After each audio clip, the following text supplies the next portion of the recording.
Ah, Eureka. Here we go. Buffering. Thank you, Coco Shay. All right. I don't know, child.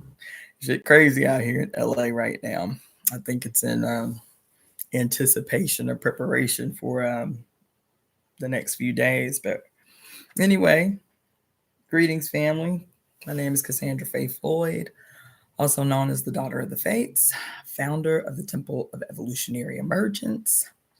It is midnight out here on the Pacific Coast.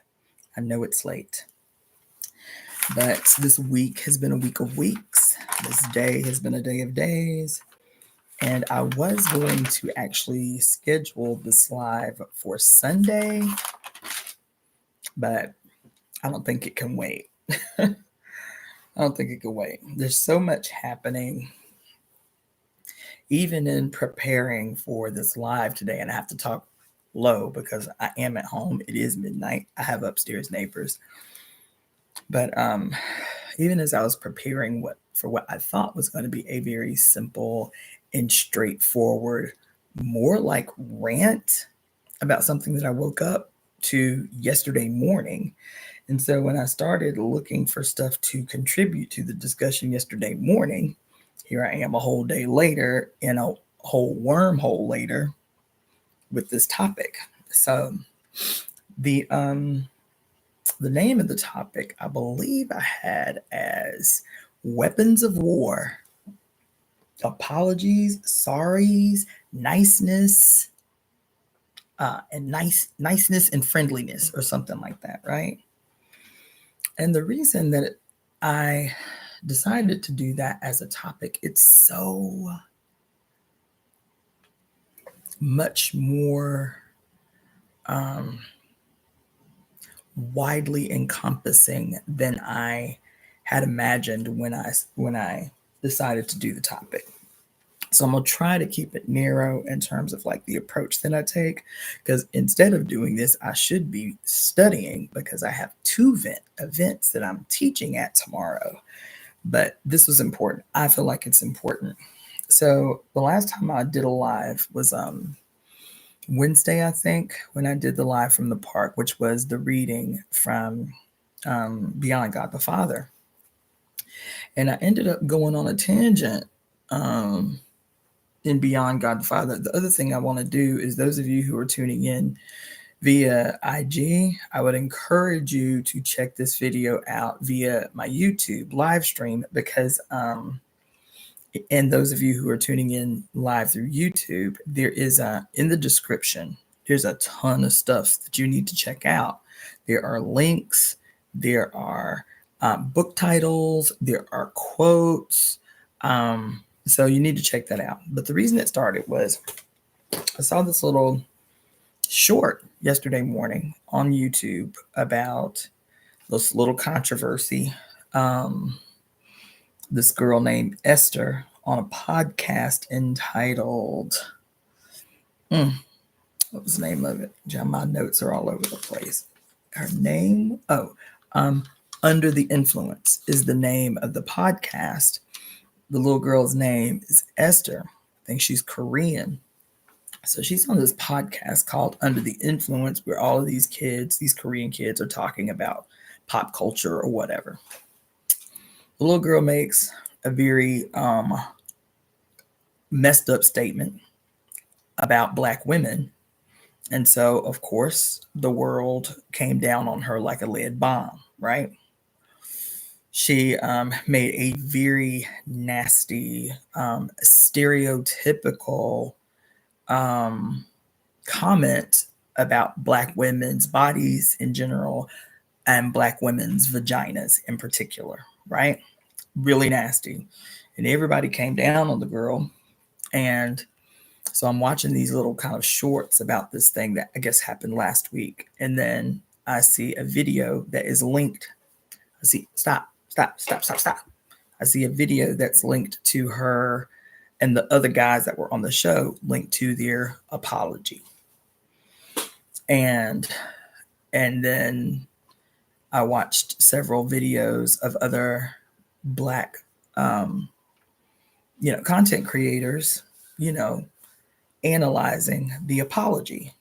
Well, a few weeks ago, maybe almost a month ago, there was another situation where these two young black men from Britain who have over 2 million followers, and they say 75% of their followers are black women.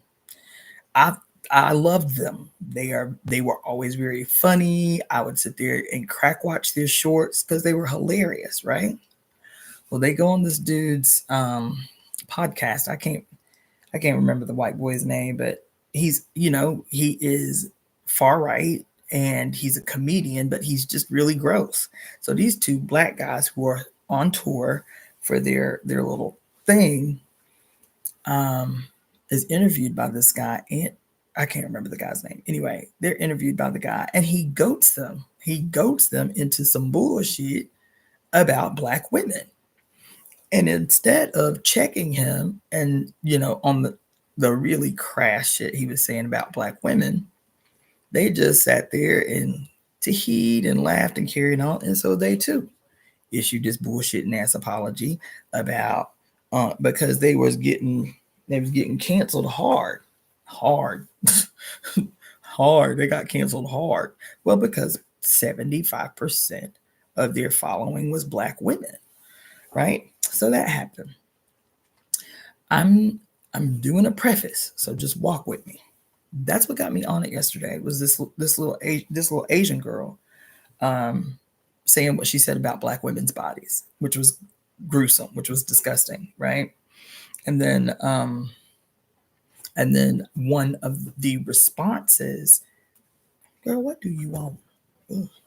One of the responses to the video was from an Asian woman who talked about the reason what she had done was so concerning was because of the fact that Asian women have had just as much experience being over sexualized, sexually exploited, and all of this stuff, right?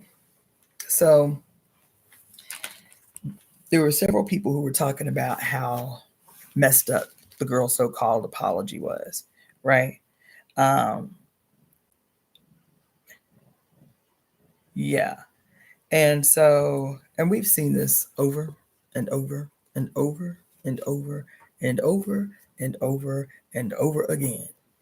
And there's so many approaches I want to take to this, but I want to talk about this in particular because one of the things that one of the guys said who also apologized on this little podcast was he said that they needed to apologize and that in the future they needed to be more careful and more aware of what they say because so many people are watching them. That was the nature of his apology. Not that what I said was incredibly insensitive and messed up in a number of ways. And thank y'all for checking me so I can really analyze my own behavior and where that came from or something like that. Not that, right? We got caught, and now we have to be really careful about what we say because we got caught. Let me tell you something. First of all, there's so many angles I want to approach. Directly about this internet, directly about this technology that we are able to take advantage of to do a number of things for us. We have to be careful. I'm saying this all the time. We have to be careful about being goaded into some bullshit. So I've been watching a friend of mine sent me a text a few weeks ago saying that she felt like I was being shadow banned. And so I was like, it wasn't even on my radar, but I was like, yeah, I haven't been getting as many views or whatever. So I started going into this wormhole about shadow banning. And in one of the videos where this woman was talking about shadow banning, and on the other hand, she's talking about how to increase your followers on YouTube in particular. She was talking about, and she was also talking about art in this medium, right? defining art, redefining art, how to use this medium to promote your art. And specifically, she talked about an artist, a painter, who, oh, wow. Okay. Thank you, Queen. I don't know what's going on. It's probably just because I cuss so much. I ain't gonna lie. This censorship shit is deep. Okay. But anyway, she used as an example of all of these things, this, this painter who was using his YouTube channel and like his TikTok and Instagram for the sole purpose of promoting his work, promoting his paintings so he could sell his paintings. And she said something that really struck me. She said, this guy, in order to drive traffic to his YouTube channel, deliberately used clickbait. And there was another word she used, clickbait and something else. It's like clickbait, but there's another word for it too, where you deliberately use controversial titles to drive traffic, to increase your status on the algorithm, to drive traffic to your page. So even though all he was doing in his videos was promoting, showing different places where he paints and how different techniques that he uses, he would use clickbait to drive traffic to his channel. And she talked about how, it's unfortunate, but if you're serious about increasing your viewership and placing yourself higher on the algorithm, you may need to consider at least posting titles that are controversial, posting clickbait, that kind of stuff. I was like, damn. And so I'm always telling y'all, I reject that shit. You feel me? I don't let nobody come in my messages with no BS. I don't that ain't my thing. Right. But she's not the first person I've heard say that. And then I figured out why, because she's saying you need to use it. You have to do it. She was saying this guy became so wildly successful that's all he was doing was selling paintings, y'all. And she said the cheapest, the most he made from the sale of a painting off the internet was 57 grand. And the lowest amount so far that he's made from selling his paintings on YouTube has been like $11,000. So, but that's how he drove attention to his artwork, was through using clickbait, controversial topics, that type of shit. And then, so I was like, damn, man, am I going to have to do that? And then I remembered I had seen another video about a month ago where this guy was talking specifically about what is happening. He was talking about the more controversial aspects of social media, YouTube channels, content creators, and stuff like that. And he was saying that one of the things that he encourages, what was the name of this thing? I don't remember the name of the video. I do. Hold on. It was, I need to find this video. It was good because he was talking about the psychological implications of social media and the political implications of social media. And one of the things that he talked about, which actually came up in something completely different, that I was, oh my God, hold on. Damn. Hold on just a second.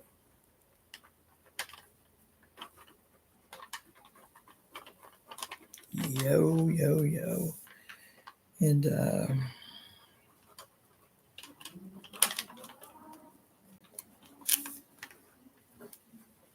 this is called, damn. Girl, you doing the most right now. Why you ain't sleep? Okay. So I was studying something totally, it just came to me, so I had to take a note. But so anyway, he's talking about psychologically, he's talking about psychological studies that have been done around social contagia, about what do they call it? Fake news. But the other thing that he talked about related to what this girl was just talking about last night when I watched it was about how, and he was showing other videos of like whole rooms. You remember when they started talking about Bitcoin mining and they would show these rooms that people had in their houses of just wall to wall, like these mining things? Well, he showed video of the same kind of thing where bots, but the people, not just bots, human beings too. Damn. Human beings too.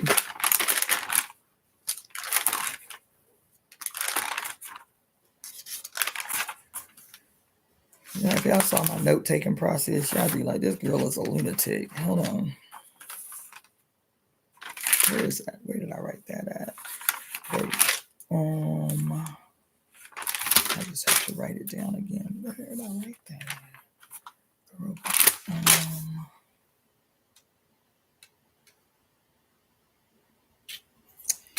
Okay.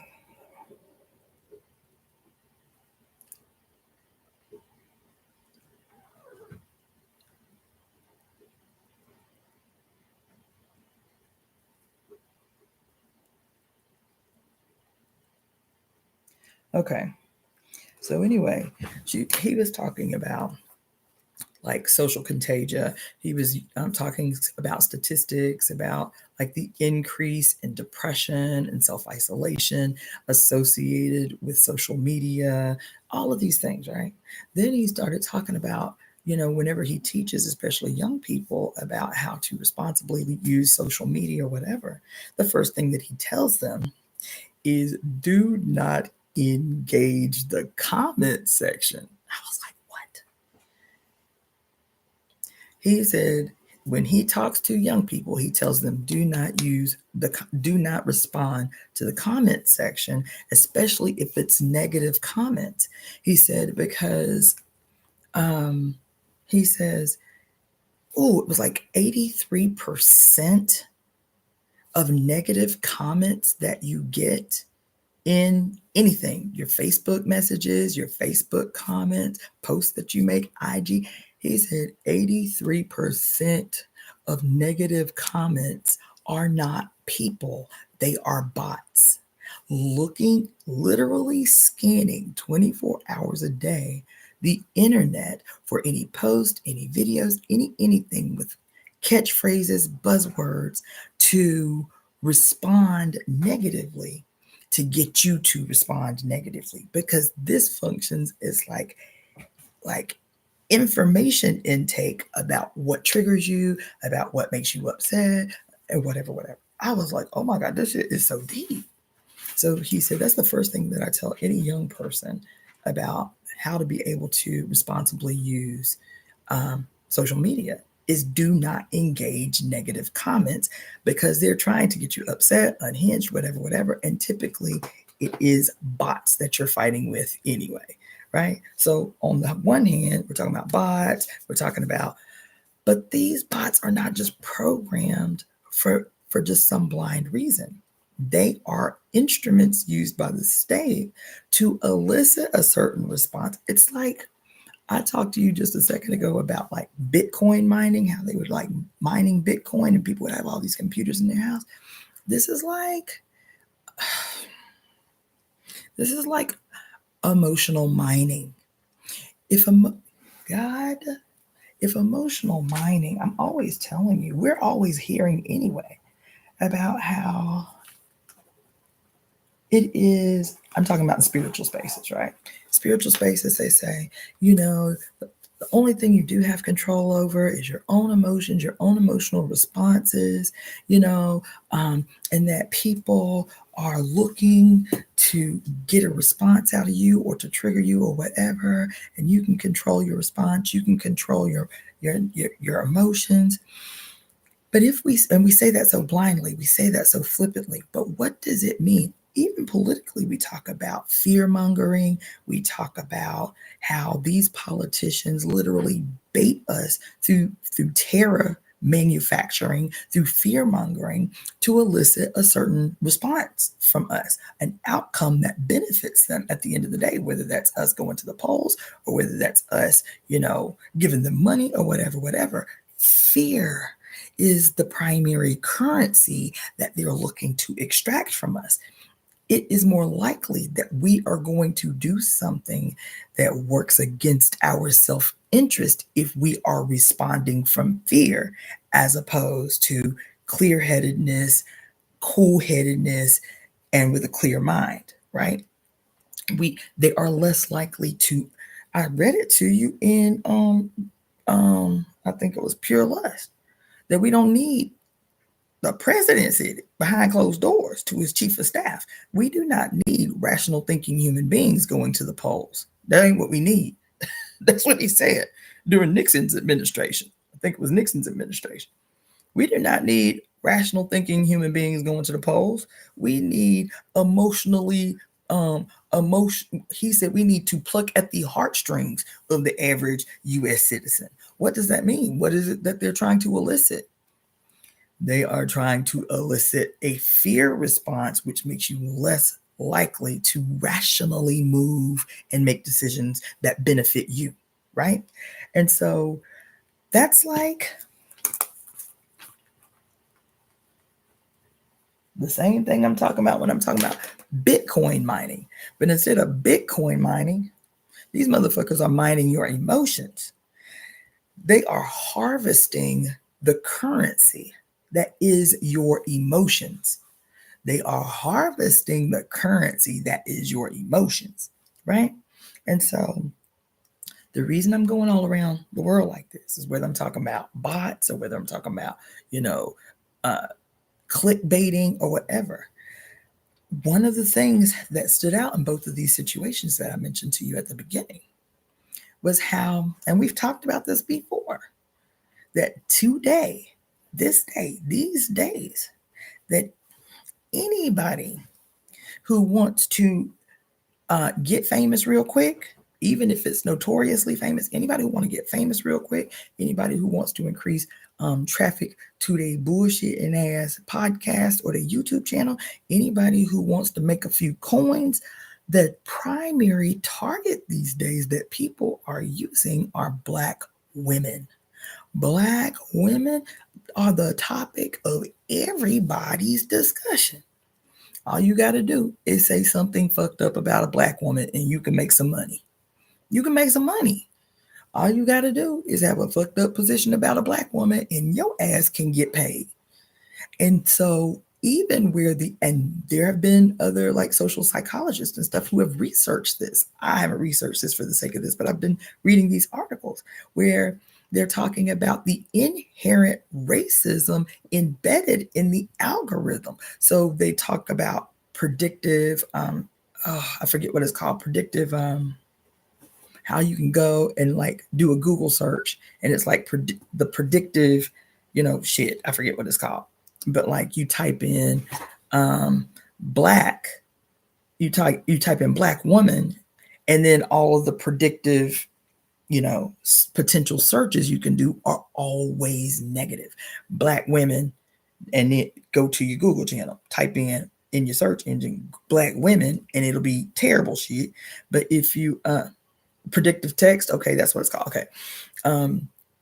And how this is across the search engines. So, and this happens over and over and over again, where anybody, not just Black men, anybody, white women, Asian men, anybody who wants to drive the algorithm in their favor, all they have to do is target Black women and they will come up. The problem is because we do not understand that they are deliberately attempting to harvest our emotional response to achieve a desired response, which is to drive up followers that equates to money on their page. And so every time you turn around, one of these punk ass motherfuckers is saying something terrible about Black women, and then we, Black women, Black men, Black people, descend upon their page like the plague child in the tunes of hundreds of thousands, and millions to respond negatively our outrage about this thing they did. We are the ones driving up the algorithm that's going to get them paid. And all they got to do at the end of the shit is they got to take a few jabs, you feel me? And then say, oops, my bad. Now they've got an additional 100,000 followers that they didn't have before. They see it black women out their mouth. We did that. I'm sitting here watching this shit. I'm like, oh my God, I'm doing that. Because the first thing I remembered was this social psychologist saying, stop responding to negative comments and shit like that. Because one, you're being goaded. You're being goaded. If none of them black people, there were black people from all over the globe, black people from Nigeria, black people from Ghana, black people from England and Europe, people from everywhere were responding to this little no-name YouTube channel of 4 Korean kids in South Korea thinking they only talking to themselves. And so they gonna say this shit about black women. And from what I understand, they had several thousand followers, but now they got scores of thousands of followers off this one controversy they created because they are being taught. You want to make some money? Say something fucked up about black women. You want to drive up traffic to your page? Create a controversy. Isn't that what I'm always saying about the temple? Isn't that what I'm always saying about the temple? Y'all remember? All you have to do is go through my channel. If you go back through my channel, maybe 3 months or so, I did a whole probably 2-3 hour video called Creating the Glorious Spectacle. Go back. Creating the Glorious Spectacle. And what is it? What is the spectacle that we, as the Temple of Evolutionary Emergence, have to create to set this shit off? God damn it. Right? Well, if I'm saying that we have to do that, I am saying that because I am observing the negative spectacle constantly created to meet someone else's objectives. You hear what I just said? Because I'm constantly observing Black women in particular being used as the scapegoat to create a spectacle that meets somebody else's objective. And then we fall right in line with our outrage. We fall right in line with our historical analysis about colorism or texturism or facialism or whatever the fuck name you want to give good old-fashioned white nationalist imperialism. Whatever cute name you want to give it, it's the same shit. You feel me? And so I'm sitting here thinking about that when I'm watching this video. At first it started with everybody's so quick to say I'm sorry because they know it don't mean shit. You feel me? Then it was like, damn, I just watched 3 or 4 videos in a row about this issue and about shits and gigs and they little bullshitting ass black woman apology to save face or whatever. And so there's a couple of things. I did want to mention this whole like being able to be instead of being reactionary, because everybody does it. Instead of being reactionary to this thing that we know the internet does, we know that those who control these mediums of information, why is it that the black woman would be the target of of negative stereotypical shit that people see as an avenue that they can use to fund themselves, to enrich themselves, right? It's the same thing that I'm saying all the time. So I was like, okay, I just did that. I just did what this guy whose video I just watched a month ago was saying. Me and my outrage just sat and watched 4 videos in a row about these little Korean kids saying something fucked up and sideways out the mouth about black people, and how hundreds and hundreds and hundreds and thousands of black people descended on their page to tell them how fucked up they was, like they didn't know they was fucked up, and then just help these kids meet their objective, which was to increase viewership, increase response, and drive the algorithm in their favor so they can make some money. They just did that, and we contributed. We did. Because there wasn't a bunch of white people on there saying, damn, that's really messed up what y'all say about black people. It was us that just contributed to what they knew was going to be the outcome. All they got to do is watch YouTube for half a minute to see, oh, this the angle right here. Rage baiting. That's what it's called. Thank you so much. Rage baiting. Yes. And we just stay reactive, stay reactive, stay reactive, stay reactive, stay reactive, stay reactive. And we stay getting psychologically and mentally exploited. I just told you these motherfuckers are emotionally mining our rage. If you say that, cite me. I'm going to continue to say that. Cite black women. Cite me. Cite black women. Cite me. Cite black women. If you don't even use something I said verbatim, but you are encouraged or inspired by something that I say to say on your shit, cite me. I'm getting so sick of seeing people that I know are laying up on my shit and saying, taking out my mouth word for word shit that I've said. It's gross as fuck. It's gross as fuck. Anyway.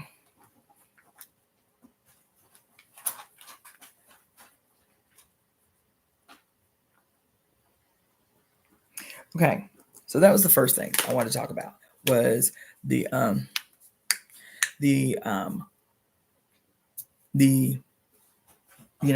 internet, social media, social contagion aspect of the thing.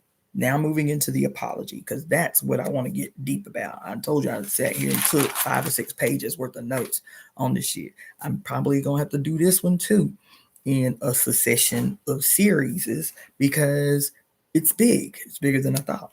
So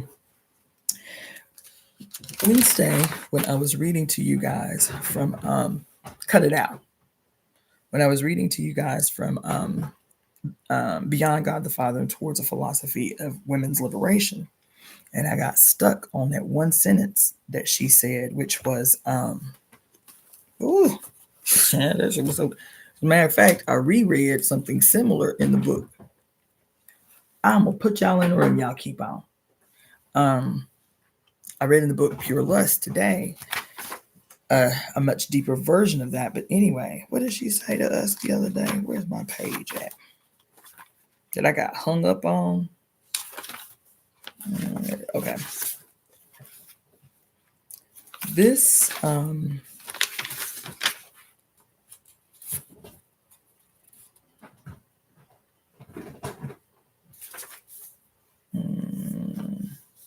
okay, so this was the sentence that I got hung up on, and I immediately thought about it when I was doing my little study for this live. In this sentence, in the book, Beyond God the Father and Toward the Philosophy of Women's Liberation, she says, she's talking about the female sex as the ultimate scapegoat in Christian religion, right? Hold on, I'm about to put your behind right outside. Do it again.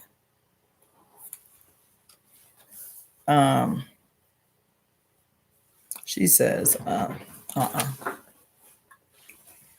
hold on just a second.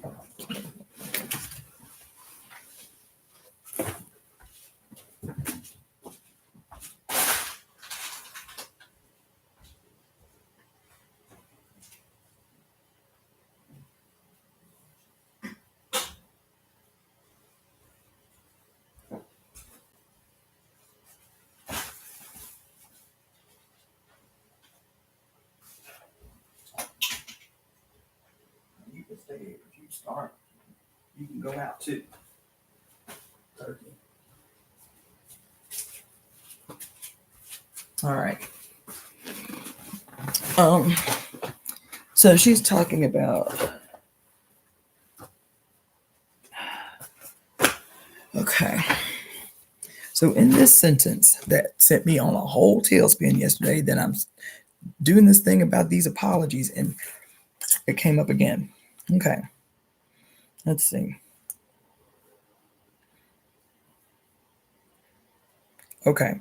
She says, as the powerless victims of what in the world? Did my IG freeze? Is that what's going on? It looks like it's frozen. That's crazy.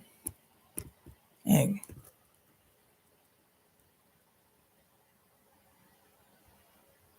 So weird. This internet in here is crazy.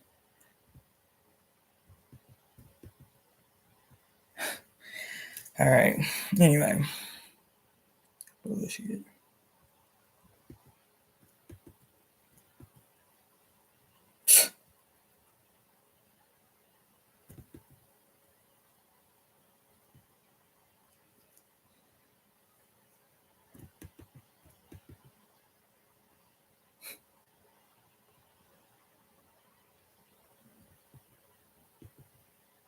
Telling you, one of the things that we're gonna have to do is we're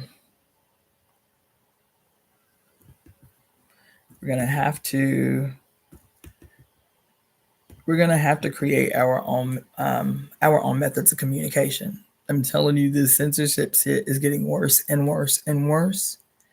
We're going to have to create our own mediums and our own methods of communication, because I'm telling you, this thing is getting deeper and deeper. Anyway,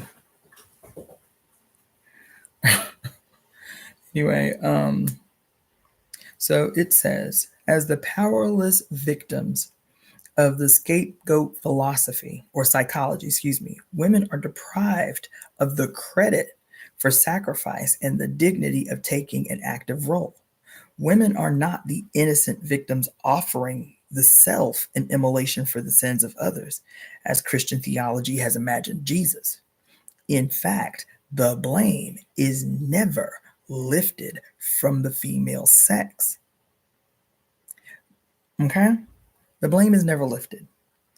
And then I also added that at the same time that the blame of the female sex is never lifted, that men are never guilty. Never guilty. And I'm going to tell you what I mean by that. Oh, and then I'll say that in Pure Lust, which was written 10 years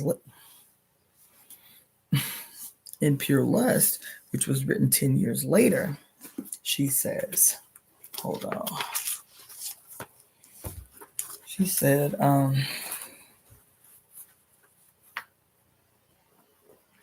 the typical of this tactic is the the media featured stories succeed in making the self-sacrificing option less unattractive than the deeply hateful model of Schlafly et al. Typical of this tactic is the 1980 Boston Globe's front page story entitled For Her, Happiness is 11 Handicapped Kids, in which the mother of 14, 11 of whom are handicapped, is quoted as saying that although she is always tired, she is so happy that sometimes she feels guilty about her happiness.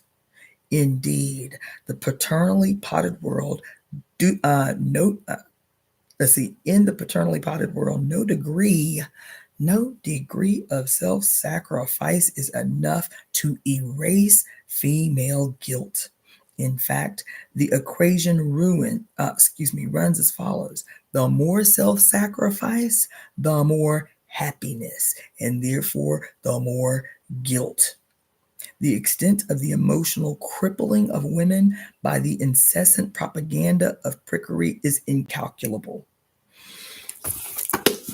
Why this? With this title? I'm talking about apologies, sorries, so on, so on, so on. If you go into the description of this live in my YouTube channel, I talk about apologies, sorries, niceness, forgiveness, romantic love, friendship. These are psychological weapons of war. These are psychological weapons of war. And what I go on in the description to say is that when I'm talking to you guys about how patriarchal religions have established that is a foundation to keep them legitimate is inherent. The foundation is the need, the absolute necessity of pain, suffering, and punishment. Pain, suffering, and punishment are the foundation of all patriarchal religions, all of them. And the pillars through which pain and suffering are administered, the pillars that hold up these religions through which pain and suffering are administered, is asceticism, is martyrdom, and absolution. Absolution. Well, what does that mean in the political world? What does that mean in the material world? What does it look like? How does it show its face? How do we give a simple explanation in any given period of these weapons of war being used in real time? What is this what we're witnessing in real time? Because see, the thing is right now today, everybody is well versed in their psychological dysfunction. Everybody is well versed in their trauma and the many ways that it shows its face. Everybody is well versed in the psychological diagnoses foisted upon them to force them to appear normal in a world that no one can be normal. You feel me? So we always give like a kind of psychological, a social or psychological analysis to what we're witnessing and never take into account in real time. Every time we see something fucked up, what is the historical, especially patriarchal, religious, historical origin of what it is I'm looking at right now? What is it that I'm looking at right now? And and this thing that I'm looking at right now, what is the patriarchal religious origin of this thing that I'm witnessing right now? Every time, all the time. The same way you do with psychology. Oh, they crazy. Why they act like that? Ooh, they a narcissist. Why they behave like that? Ooh, like you quick. As soon as you see the thing, whatever the thing is, you like, oh, they a narcissist. Oh, they gaslighting. Oh, you have a very quick understanding of what you think you witnessing psychologically. So you know exactly how to say, boom, boom, boom, boom, boom. Oh, this like this breadcrumbing, this love bombing, this. The same way that you can quickly respond psychologically to these phenomena and their expressions, you need to be able to see just as quickly the historical, patriarchal, religious origin of these same phenomena that you're witnessing. So I'm sitting here watching this bullshit yesterday morning about this little girl talking crazy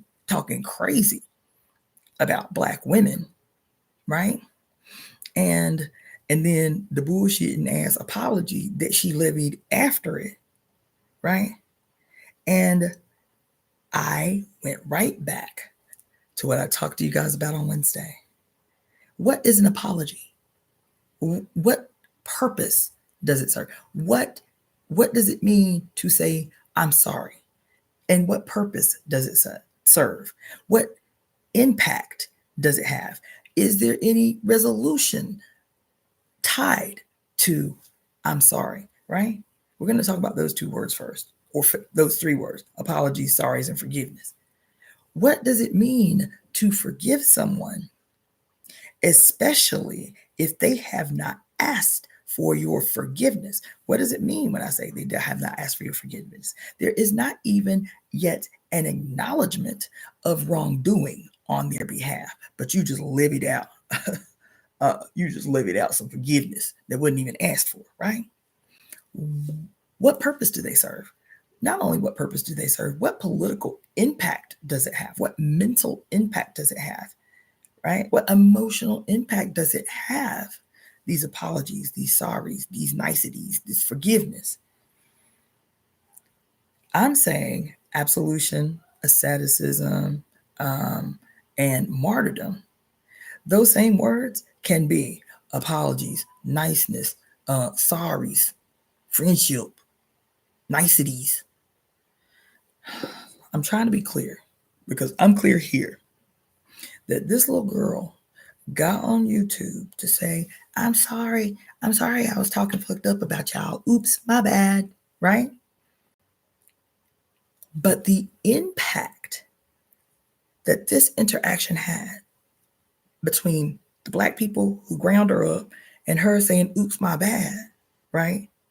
The reason she was able to do that wasn't just because she recognizes as a new generation the ability to do rage baiting and clickbaiting to get yourself some money. It is tied to a historical and patriarchal and really white nationalist, internalized white nationalist idea about who we are and what we do or don't deserve in terms of respect and all of that stuff. And the reason that she could do that is because we live in a society and have for a very long time that rewards transgressions against others, against those who have been othered. The othered is anybody who, because even in countries, the othered are those who are furthest away from whiteness and maleness. Whiteness and maleness. I distinguish whiteness and maleness because I know patriarchy exists everywhere. Patriarchal domination exists everywhere. There are countries where there ain't no white people, and the patriarchal aggressions against othered in those nations are primarily brown, or they're primarily, red, or they're primarily yellow, wherever they are. But still, the aggressions against females and others, and the aggressions against the darker, even in those places where white people ain't directly running shit, it's still about this collectivized worldview in the minds of everybody on the planet that the supreme God is white and male, and our proximity to that is what allows us to be absolved from anything that would be considered a wrongdoing if anybody else did it. Do you see what I'm saying? See, what absolution does is it functions as a shield. It functions as a shield between those who are responsible as their job, responsible as their place in society, to be the administrators of necessary punishment.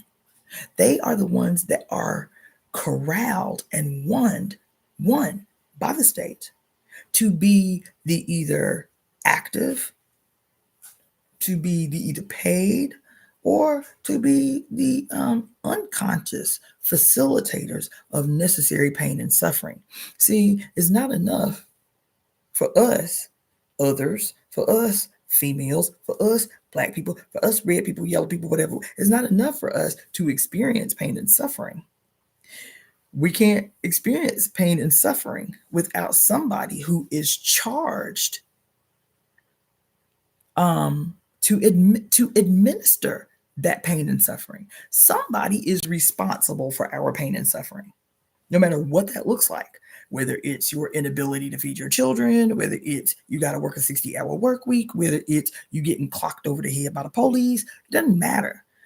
If you are experiencing pain and suffering in any way, psychologically, emotionally, physically, politically, economically, somebody has been ordained by the state to administer that pain and suffering, because Abrahamic religions in particular, but not exclusively, Abrahamic religions teach that work is the debt we must pay for our inherently sinful self. That's not my opinion. Work is the debt we must pay for being inherently sinful. Right? That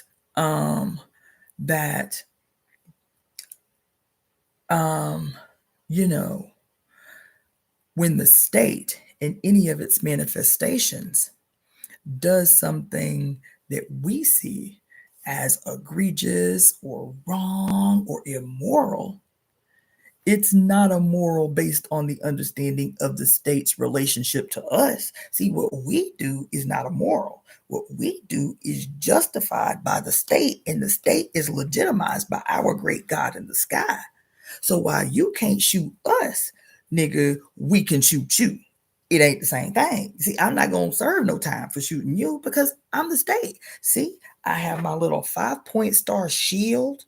Not 5-point star, excuse me, my little Star of David shield on my little lapel here, you feel me? I have my uniform. You understand?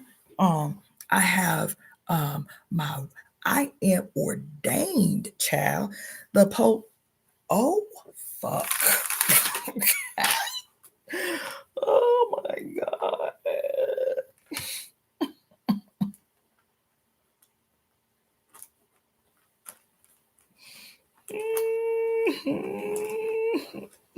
Yo.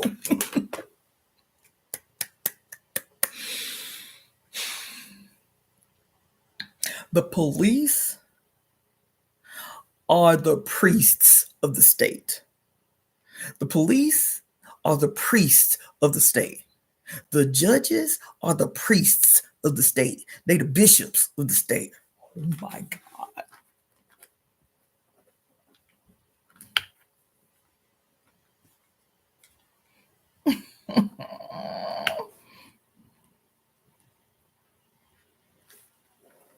You understand? Huh. Ooh, who was that? Weed Blossom 77, girl. You better come on in the room talking about, oh, yes, the uniform, the police uniform serves the purpose of deflecting responsibility.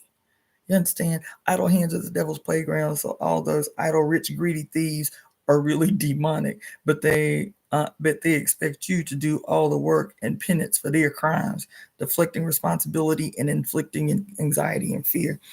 Listen, baby. So absolution. So like, and I'm not just talking about the state in its official capacity, police, judges, jails, COs, that type of shit. I'm not the military. I'm not just talking, excuse me, I'm not just talking about the state in its official capacity. Because as a part of this whole thing, there's a girl, what's this girl's name?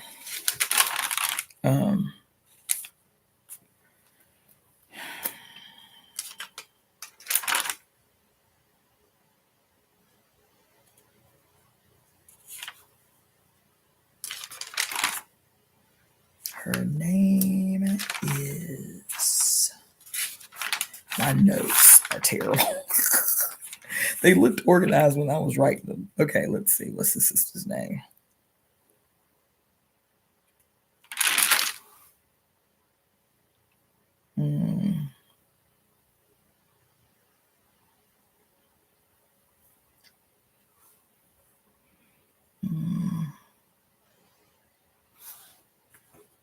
Oh, here.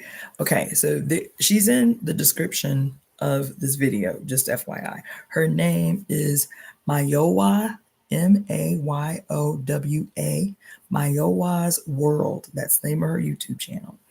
She has a video that she entitled, which I love. I think it's genius. She has a video entitled Villain to Spiritual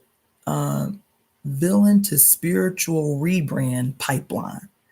Villain to Spiritual Rebrand Pipeline. This video is her attempting to understand, right, why it is that men who get found out for doing something messed up, famous men who do get found out for doing something messed up, all they gotta do is go on a go on a repentance tour. You feel me? Oh, I see the error of my ways, and I'm gonna give my life to Jesus. You feel me? They go on a spiritual rebrand when they're facing when they facing some shit. You feel me? And so she names several in particular in this particular video. So like Russell Brand, Shia, what's his name? Shia LaBeouf, Andrew Tate, Jonathan Majors. You feel me? Who else she named up in here? I wrote down a bunch. Mel Gibson. And then I wrote several others who were famous for other reasons. Jeffrey Dahmer, John Wayne Casey, Kevin Spacey, David Bowie, right? And she called it the villain to spiritual rebrand pipeline. How all men have to do is say, oops, I'm sorry. Not even I'm sorry. They don't even say I'm sorry. They say, oops, my bad. But you know what? I'm forgiven because I just gave my life to my Lord Jesus Christ. You feel me? I just repented with my mouth and believed with my heart, and he done wiped away all my sins. You feel me?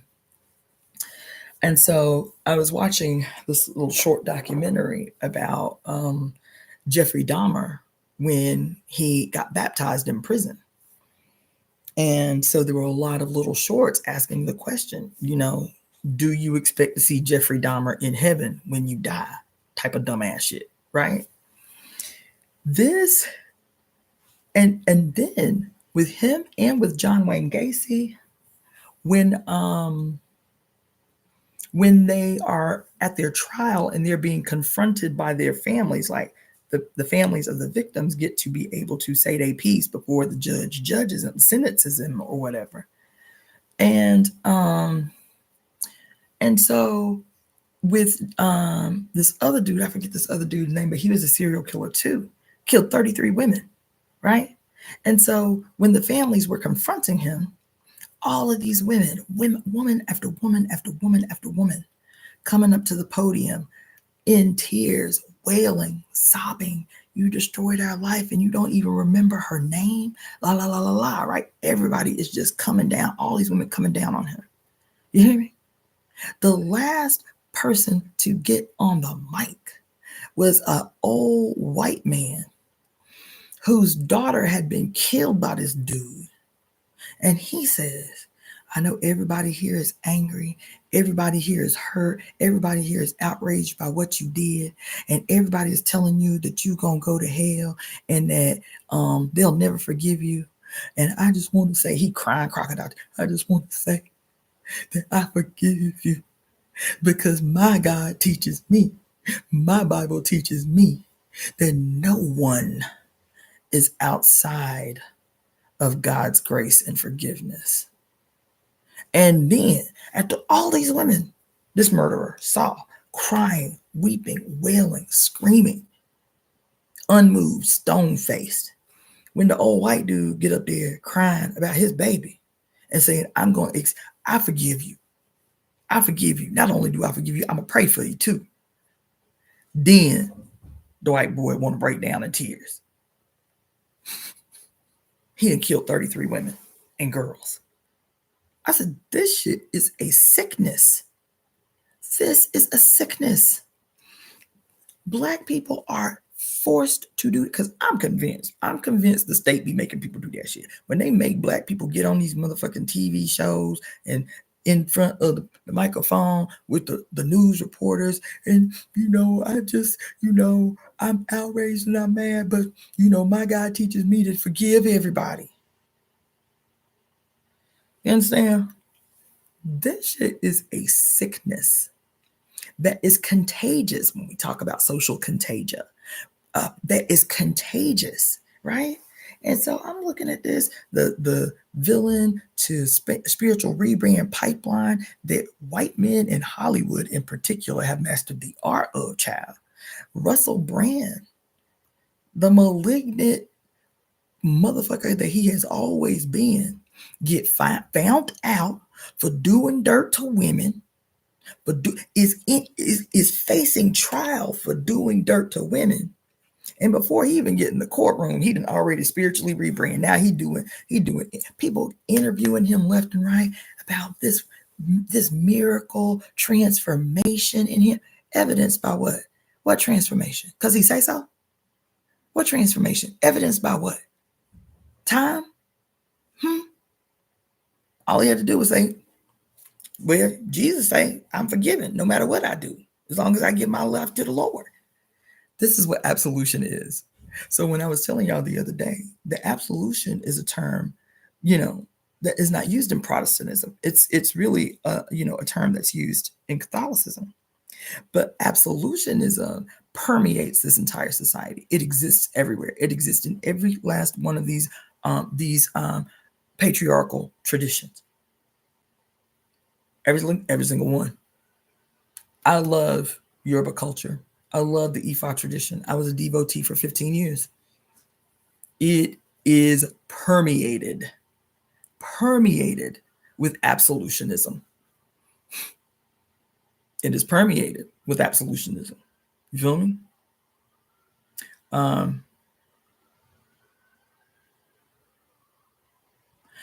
Yes, Power Kismet says, like the dude who got shot in his home, but the brother and the judge, no, it wasn't a brother. It was a white girl police officer who killed the brother in his house, knocked on his door and killed him in his house. And when her white self was in the courtroom, it was the black female bailiff that was stroking her hair and petting her hair and shit while she was in court. That's deliberate. That's strategy. And it's still based on the same thing, that we, as the othered in society, have to accept that pain, and we have to believe that shit in our spirit, that pain and suffering is our lot in life, that pain and suffering is a requirement that guarantees our entry to heaven, that we have to experience pain and suffering in order to get into heaven. So we do the hard job that we don't like doing. We bear our cross. We become victimized in our interpersonal relationships with our spouses or whatever. We become the chronic sacrificial lamb that does self-sacrificingly for everybody else, right? Expecting nothing in return. You feel me? And so while that is happening to those that are others, the internalization that we must experience pain and suffering. We must experience pain and suffering. It's a requirement for salvation to experience pain and suffering.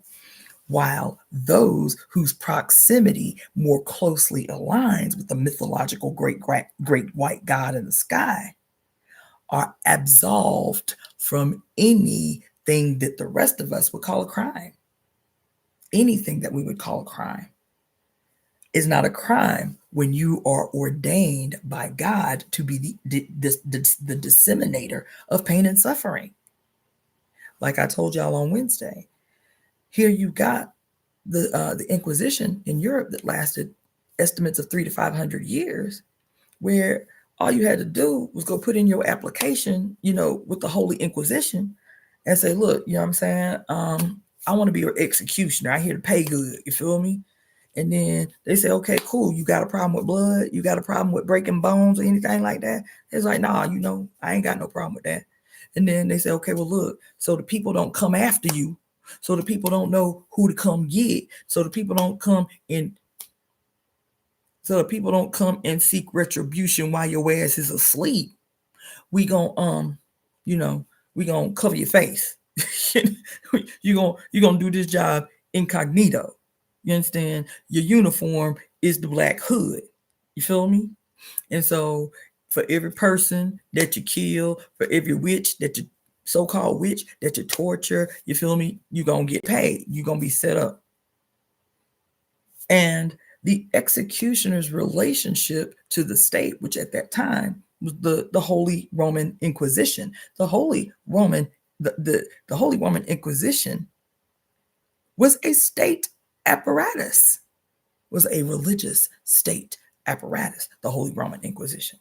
It was the state and the epitome of religious ideology in the world.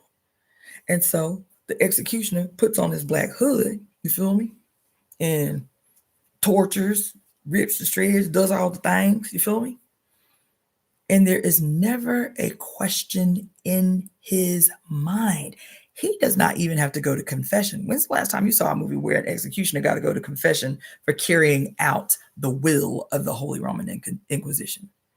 Because him being an executioner is not a sin, because he is ordained by the Holy Father. For him to kill is justified. It's necessary. It's necessary. The police are no different. That's why I said, what did I say? You said it in the state as we know it now, with this, because I talked about that on Wednesday too. This bullshit concept of the separation of church and state that has never existed, that has never existed, that has never existed. The state is ordained by religion. The state is justified by religion.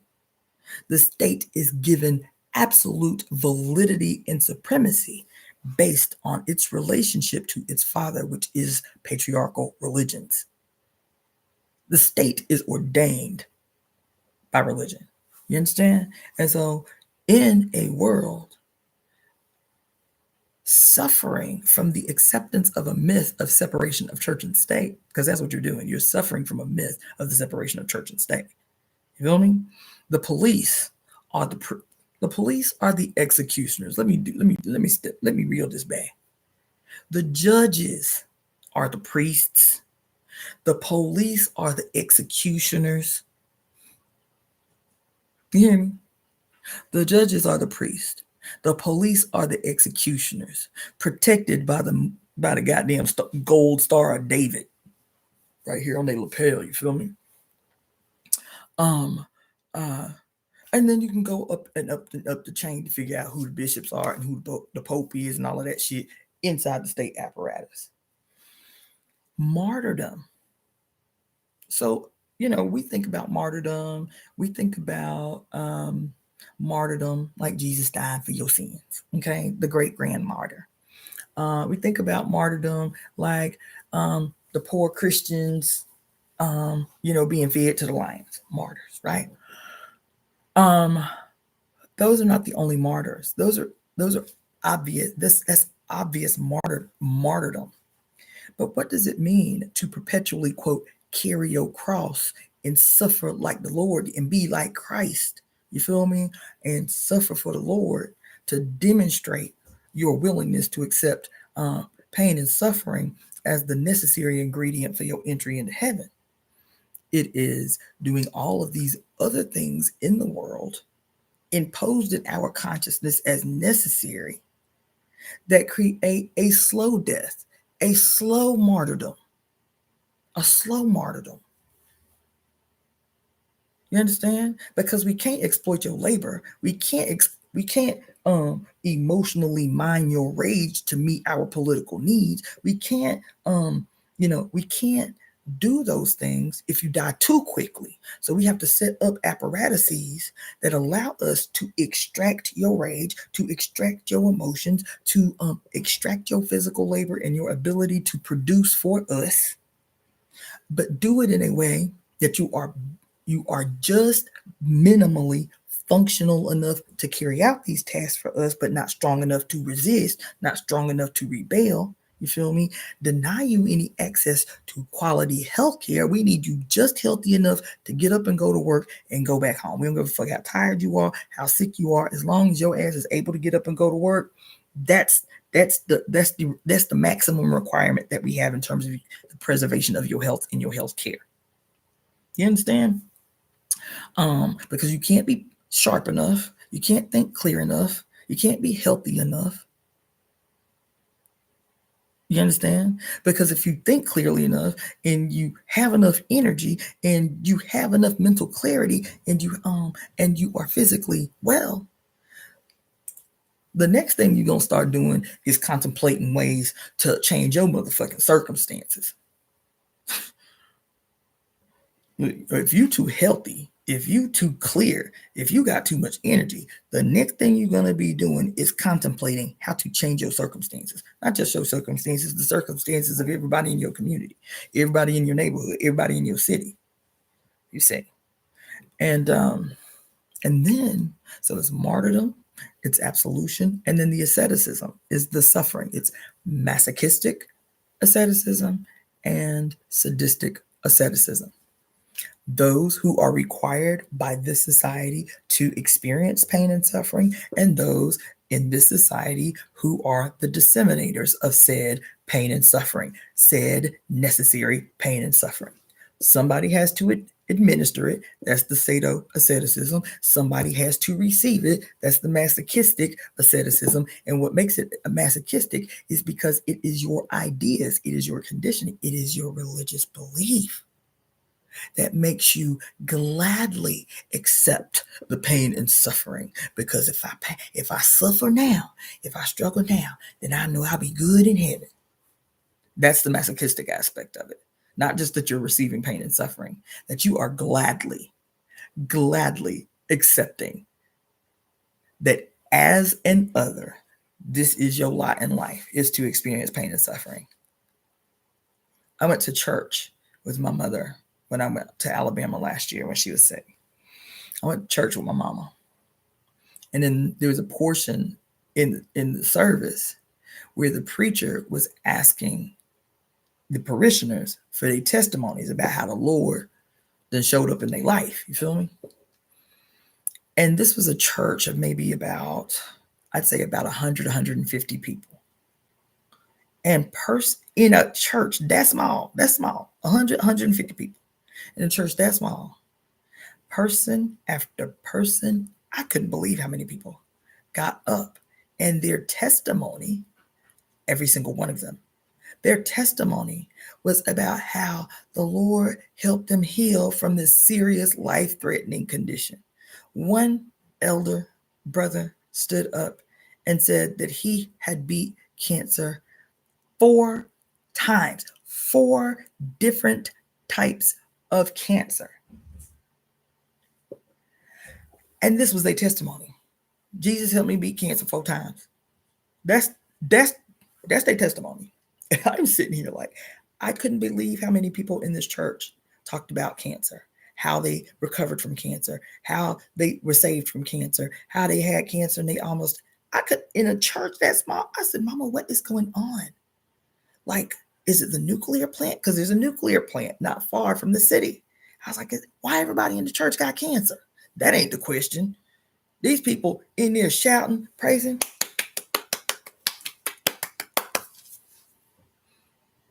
At person after person, it hasn't occurred to anybody in the room that 12 people done got up and said how they done beat cancer. How the Lord done helped them beat cancer. In a church that small.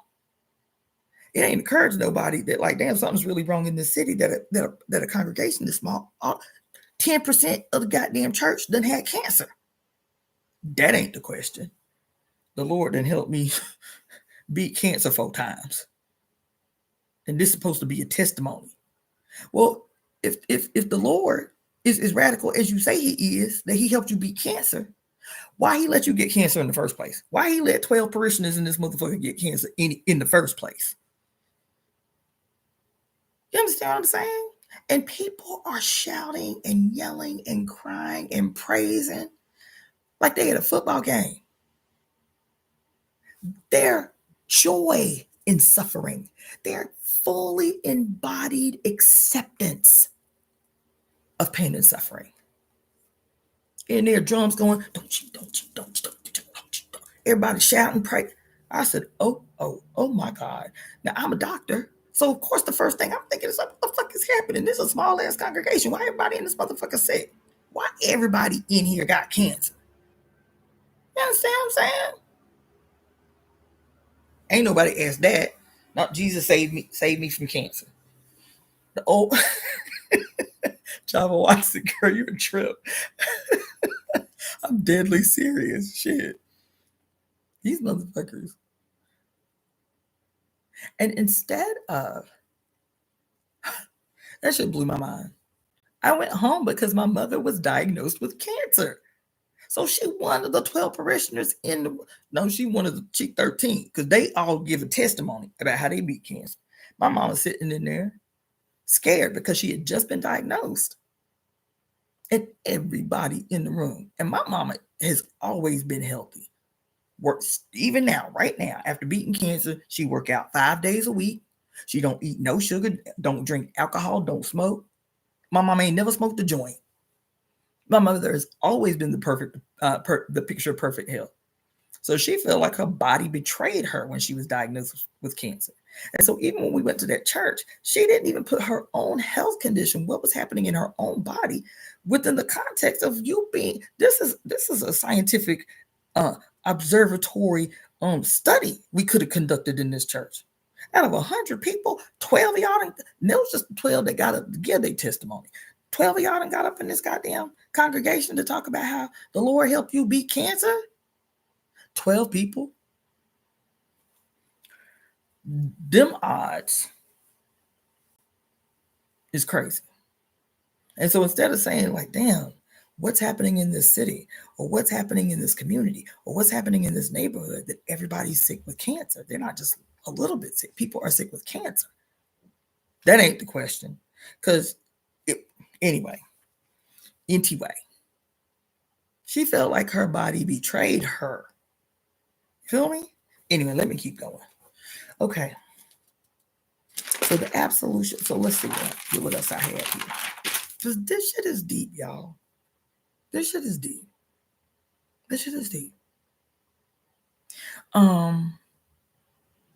So what I wrote about apologies, sorries, niceness, which is a serious weapon. Romantic love, serious weapon.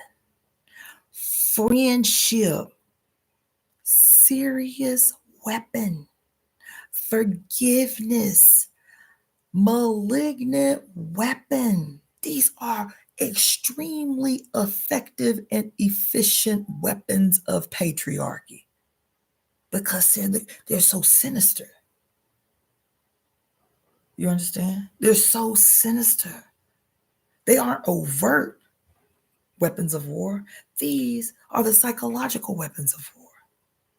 These are the instruments used to pacify, nullify, and stupefy the masses into submission. That's what they used for. Because when a bitch say, oops, my bad, you feel me? You think that is the completion of the process of redemption. Because that's what your Christianity teaches you. Your Christianity teaches you that all you got to do is what? Believe in your heart that Jesus is Lord and say with your mouth, believe in your heart and say with your mouth that Jesus is my Lord and Savior, and you are forgiven. Why? Because according to Hebrew 9:22, there is no remission of sin without the shedding of blood. So Jesus becomes the perpetual scapegoat for why no more blood needs to be shed by the meek against aggressors. That's why vengeance is wrong in the Bible. You understand? Vengeance is wrong in the Bible. Revenge is wrong in the Bible. You feel me? For us who are not within the proximity of the great God man in the sky. For those of us who do not have proximity to the great God man in the sky, we are not entitled to revenge. We are not entitled to true justice. We are not entitled to vengeance. But the same thing that's happening in the Middle East right now, those who they say are the closest proximity to their great Father God in the sky, right? They the chosen people by their great God in the sky. They can, quote, seek revenge on, quote, Hamas. They can seek revenge. But Palestinians who are aggressed against by them cannot seek revenge. I didn't say Hamas. I said they seeking revenge against Hamas, but they killing regular, everyday Palestinians. Them Palestinians victimized by These people who see themselves as closest proximity to their great God in the sky, they have a right to kill. They have a right to revenge. They have a right to vengeance. But let one Palestinian baby pick up a motherfucking rock and throw it at a tank, and they will mow that child to the ground. This is why. Because whether it's Islam, whether it's Judaism, whether it's Christianity, and several other religions too, it does not matter.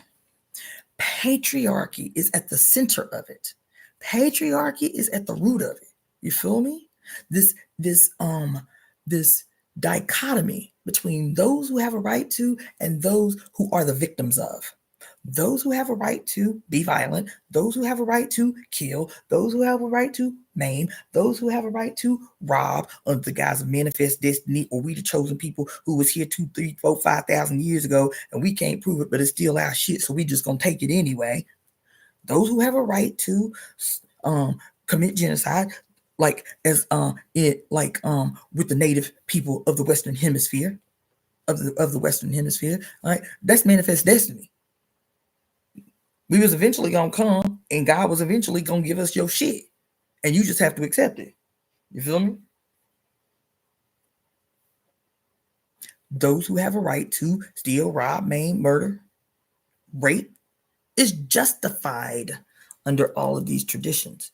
It's justified as a necessary weapon for the administration of necessary pain and suffering.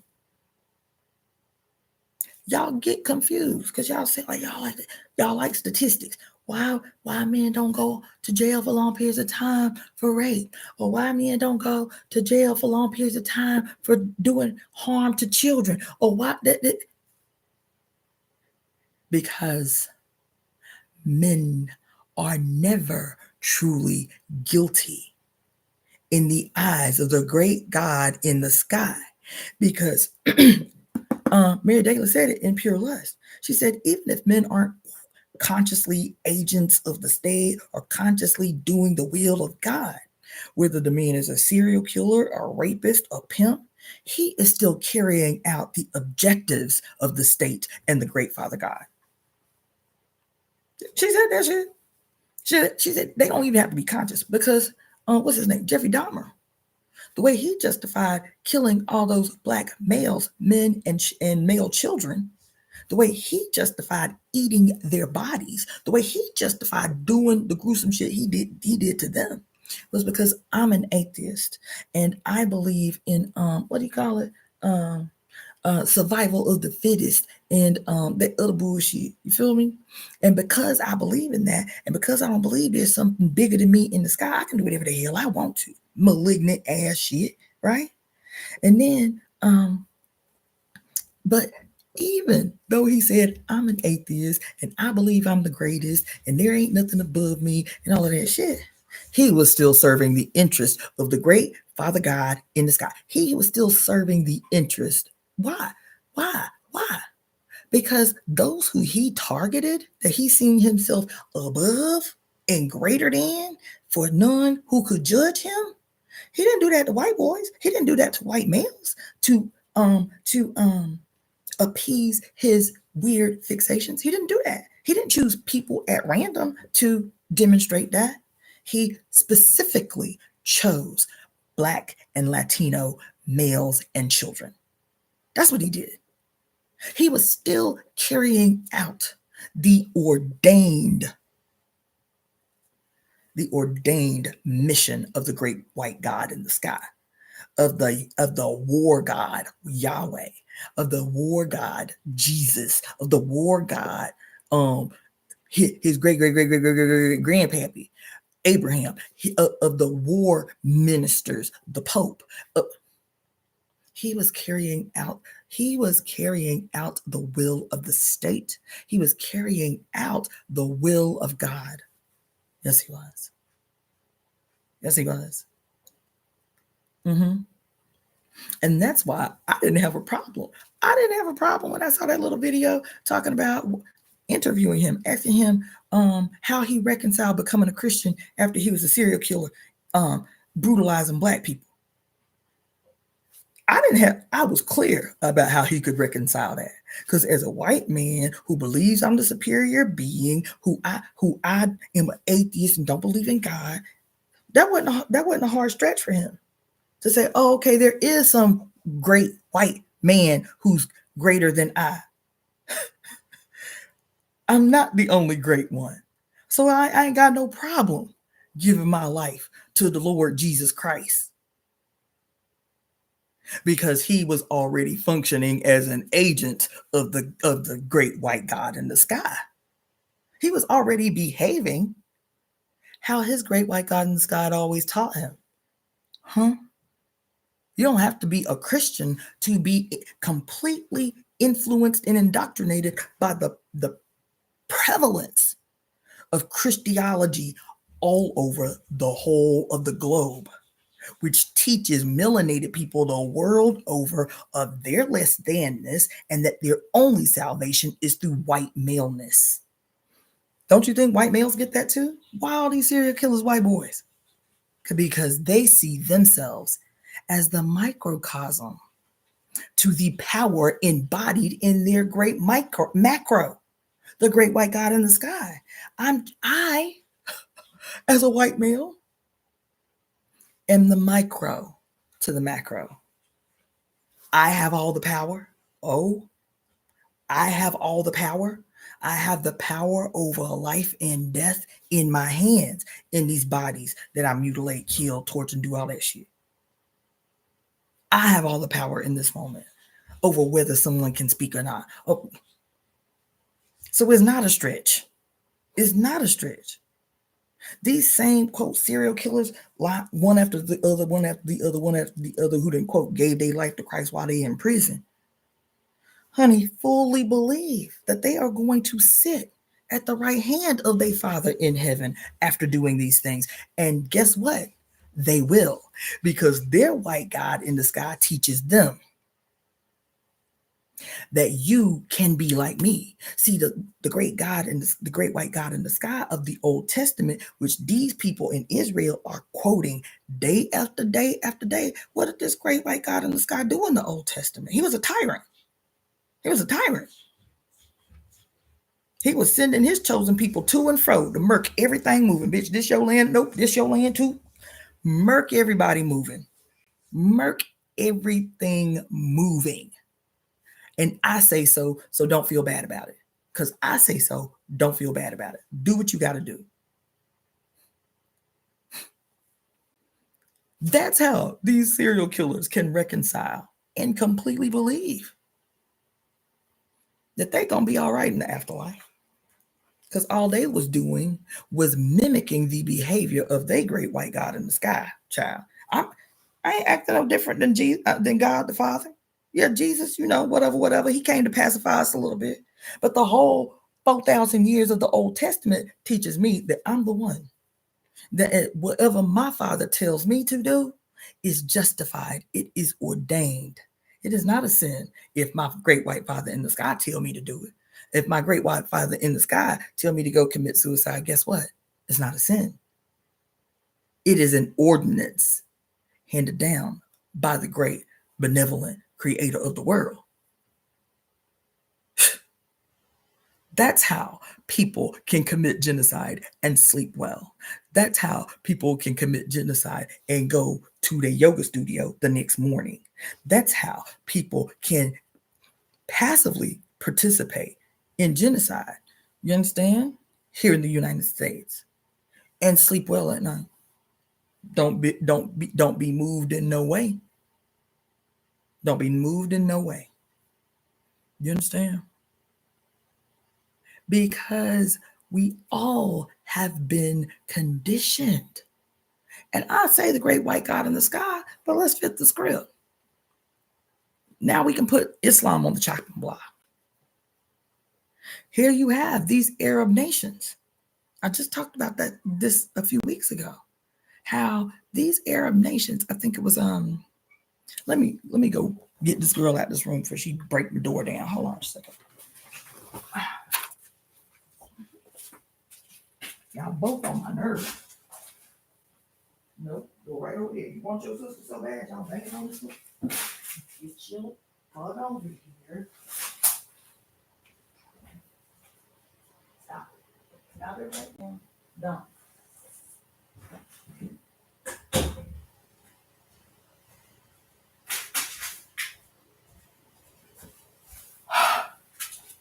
I was just telling y'all, I guess it was a few weeks ago when Afghanistan passed these ordinances. They were supposed to be loosening the restrictions on women and girls that they'd made about 3 months back.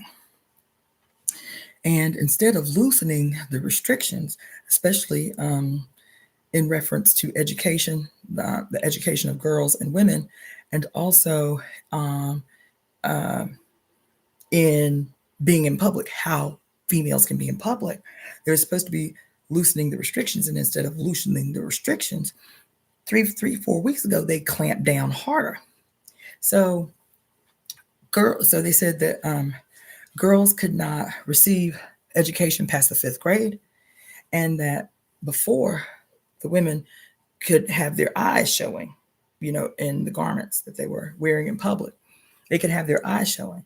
Well, when they clamped down on the restrictions, now the women cannot even have their eyes showing, and women cannot speak. They cannot talk in public places, in public spaces. Women can't talk. You understand? So while I'm saying, because I'm always talking about the unholy trinity. You feel me? I'm always talking about the unholy trinity. Who is the unholy trinity?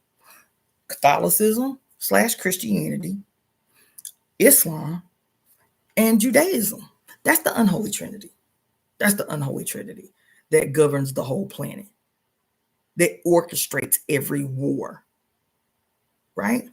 So I'm talking about the unholy trinity. You feel me? And so I'm always saying the great white God in the sky, because I'm still convinced that the Roman Catholic Church, the period of Rome, the age of Rome, is like the figurehead of the three. The Roman Catholic Church / Christianity, Islam, and Judaism are like Hades, Zeus, and what's the other one? What's his name? Neptune, not Neptune. It's Neptune in the Roman. What is it? It's God, what is this white boy name? Poseidon. And Poseidon carries the 3-pointed trident, right? So I'm always talking about how the unholy trinity, the fucking wicked trident that runs and dominates the whole planet and every state apparatus in it, informs every policy in it, every corporation that supports it, right? Is Islam, is Christianity and Catholicism, and is Judaism. This is the wicked trident. This is the unholy trinity. This is the proverbial Hades, Zeus, and Poseidon. This. You want to? I ain't gonna get that deep on y'all, but that's what it is. That's what it is. That's why I'm always talking to you guys about mythology. That's why I'm always talking to you guys about seeing, truly seeing. That's why I'm always talking to you guys about how there's a reason that they keep telling you the same story. How many times they gonna make stories about Zeus? How many ways can you tell the story? How many movies we got to see about Zeus? You understand? There's a reason.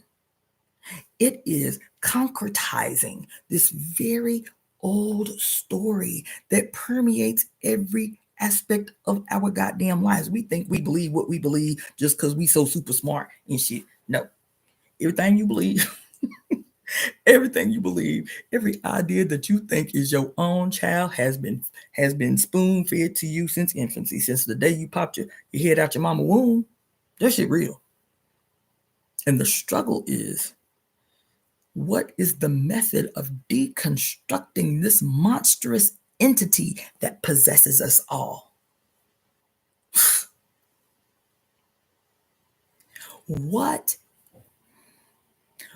if I'm telling you that as the opening, right? Apologies, sorries, niceness, all this bullshit are weapons, are psychological and emotional weapons to manipulate you into submission, to have you readily and gleefully accept your lot in life, which is to experience pain and suffering through the instruments of asceticism and martyrdom and absolution.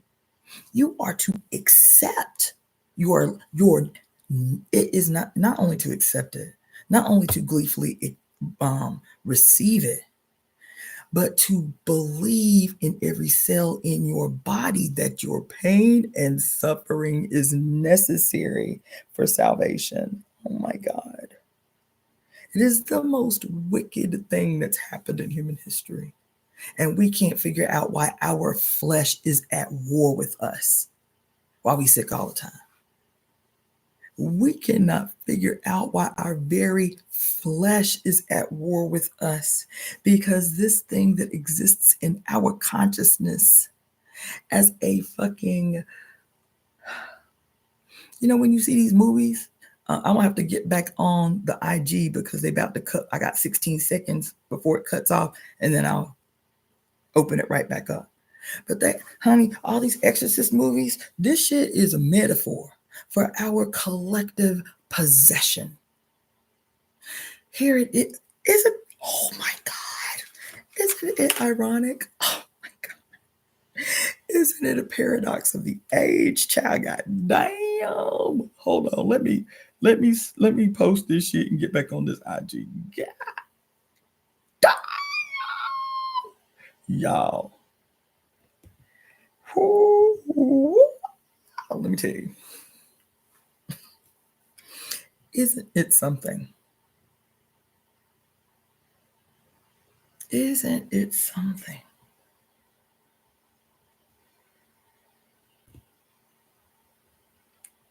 That this should be. I be having moments up in here. I be having moments of epiphany and breakthrough, baby. Isn't it something that every single movie that you have ever watched about somebody being possessed by the devil, about somebody being possessed by spirits, about somebody being possessed by some entity or some demon, right? And so they need to have an exorcist. You feel me? They need to get an exorcist. They need to get an exorcism. You feel me? That's the theme of a lot of these movies these days, right? Every horror movie is about something jumping into us, and we got the only salvation for us is to have some priest come and exorcise the demon from us, right? Isn't that something? Why is that something? Because they playing with every last one of these movies, child. They playing in your fucking face. They have been playing in your face. They have been playing in your face. They have been playing in your face. Every single one of these movies teaches you. This is the paradox. Every one of these movies teaches you that the only salvation for your possession is the institution responsible for your possession in the first place.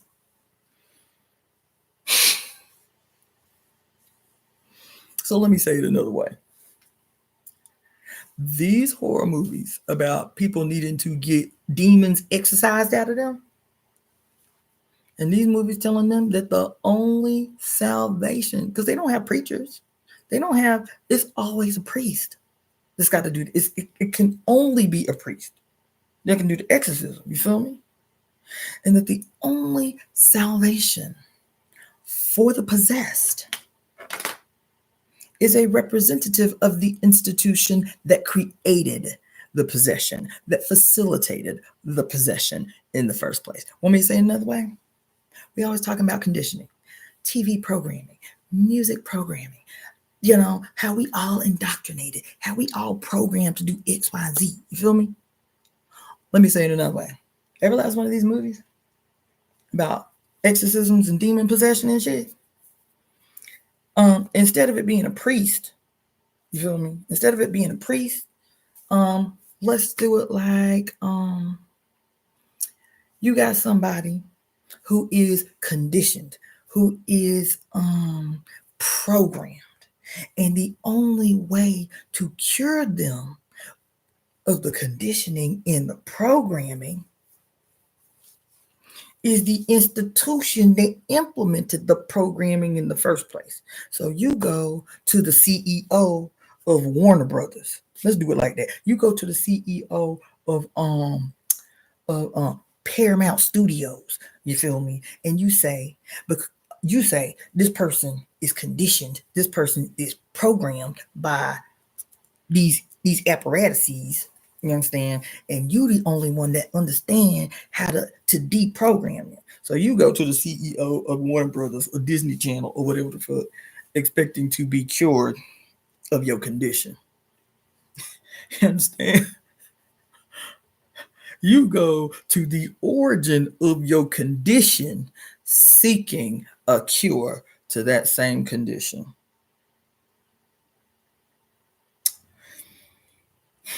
It always confused me because I was raised a Christian. Christians are so diametrically opposed to Catholics. So it always confused me as a kid when we would see these horror movies about the priest having the power to expel demons and shit like that.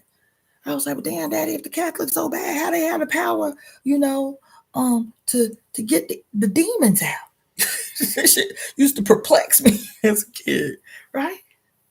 And here I am at 50 years old, child, talking about the massive chasm between our political understanding and our spiritual beliefs. And we cannot figure out why we cannot make any great leaps forward. You feel me? Baby, when Mary Daly in the book Pure Lust said that the only salvation for the future, the only salvation, the only hope for the global population, for every man, woman, child, and every gender in between, child, is the execution of a global exorcism. That's what she said. And she said that can only come about through the what did she say? I don't want to misquote her, because that shit was gangster. She said that's the only way forward. All this other shit y'all talking about, this ain't it. She said,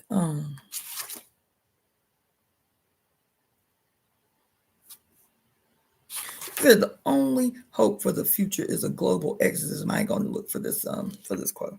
Is a global exorcism.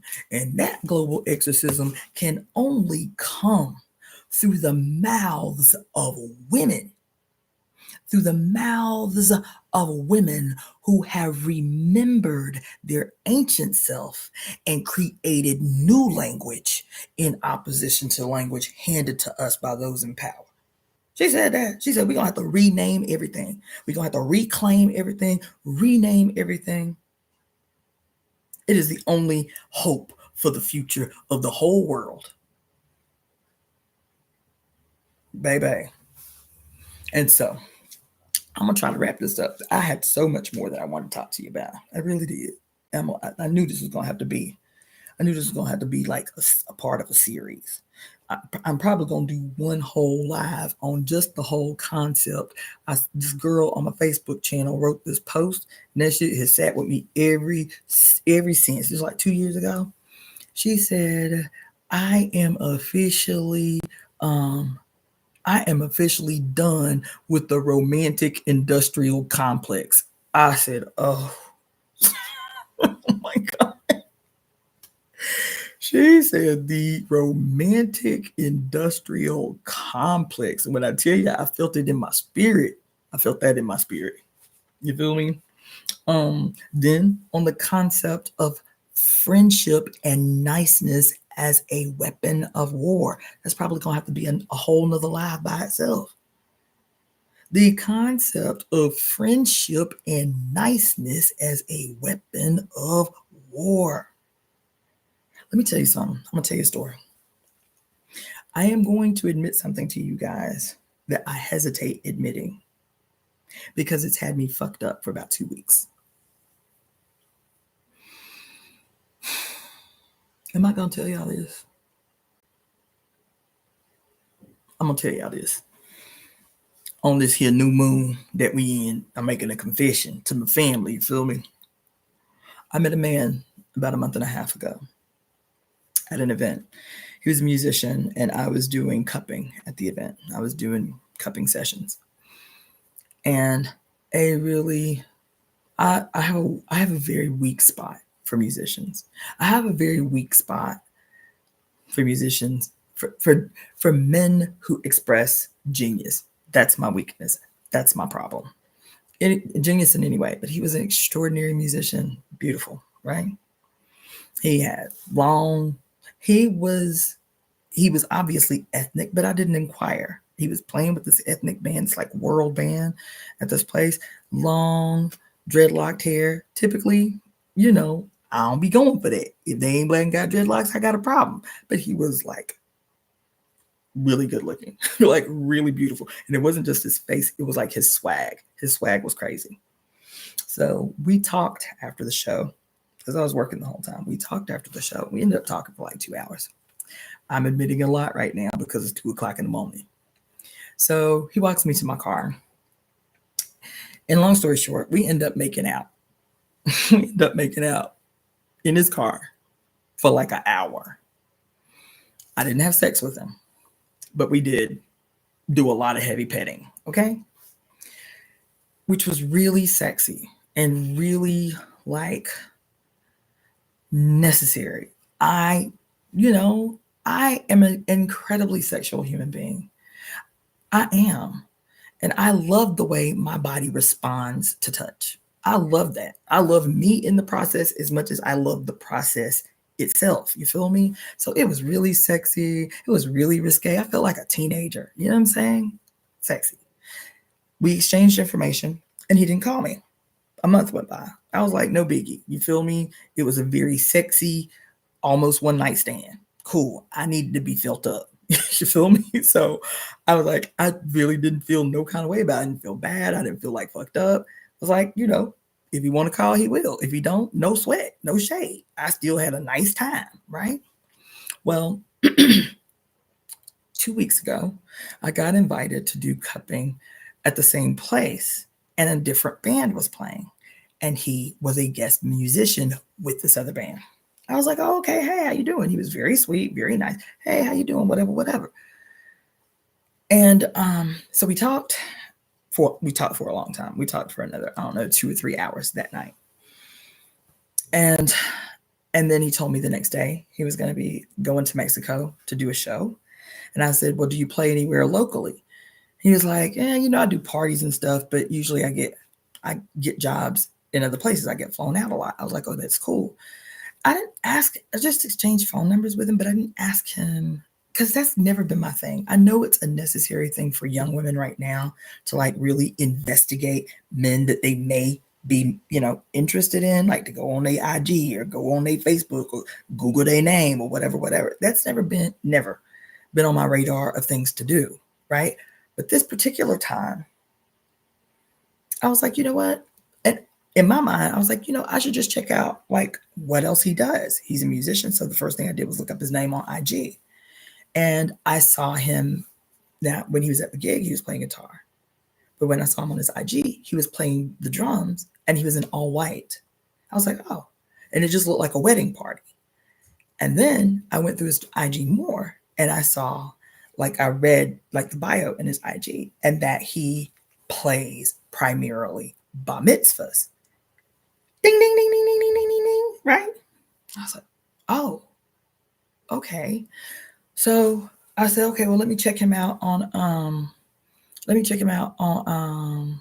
YouTube. He's a musician, but his whole IG was about what he does as a musician. Nothing else on there. Just him performing live.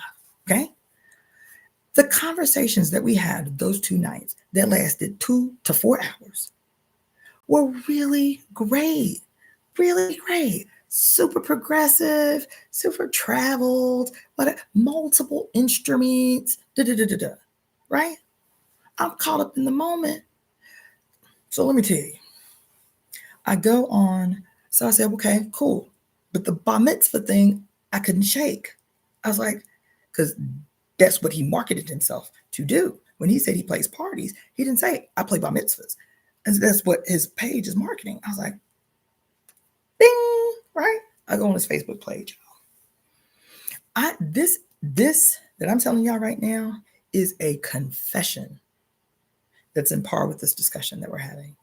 This is this is me confessing to you the complications, the emotional confusion and frustration about what the fuck just happened to me.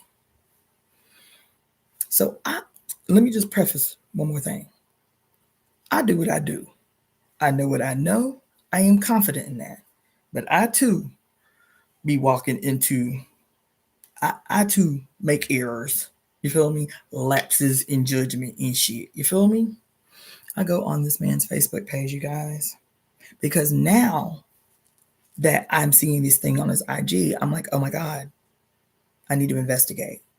I need to know more, right? I go on this man's Facebook page.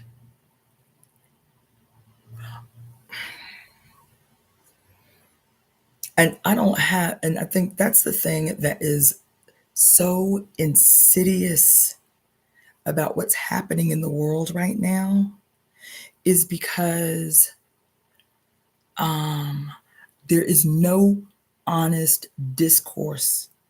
And so everything we see or having a conversation about is happening in these very disembodied,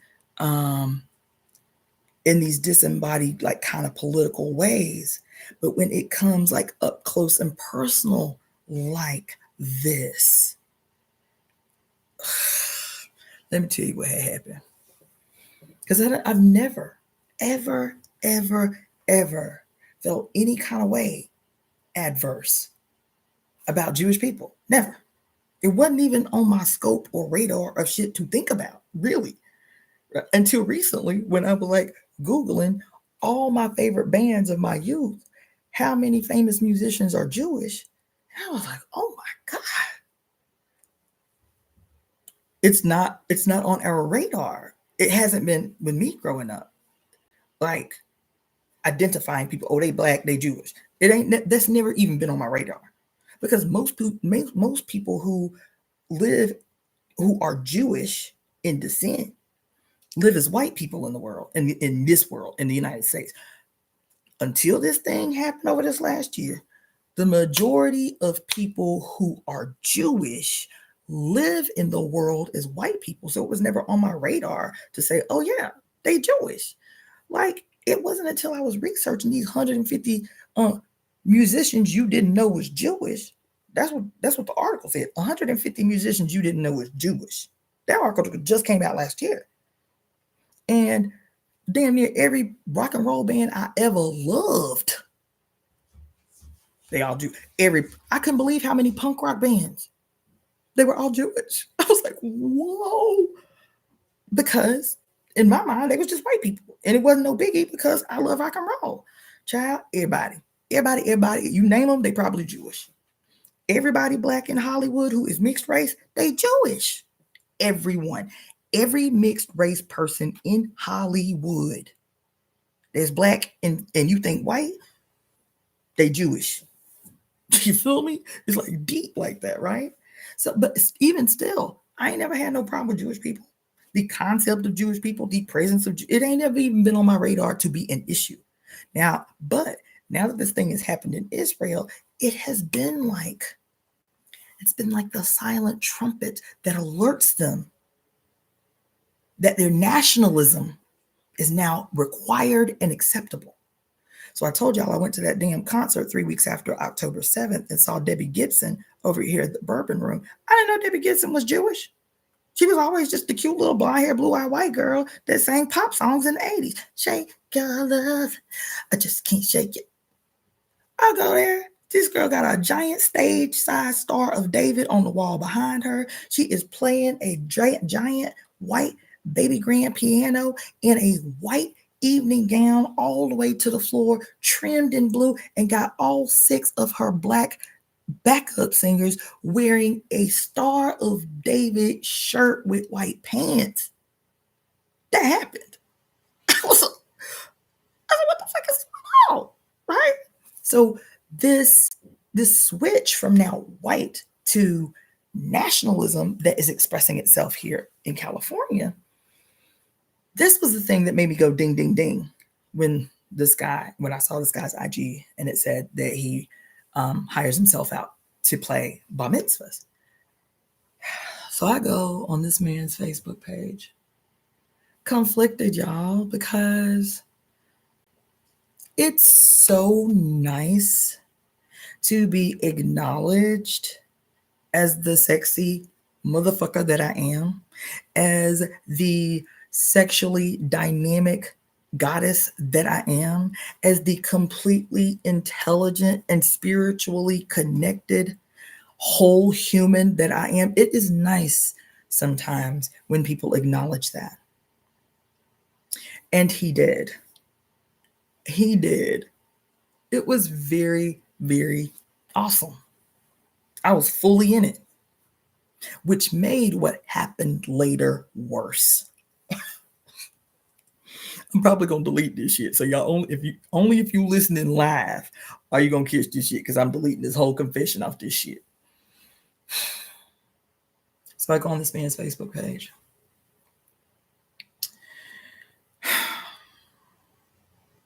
So not only was he Jewish, which in my mind wouldn't have been a problem. He was born in Israel, but he's been living in the States for 22 years. So that too, my homegirl, I talked to her about it. I was like, girl, I'm conflicted. This dude was born in Israel. I just found out on his Facebook page, you feel me?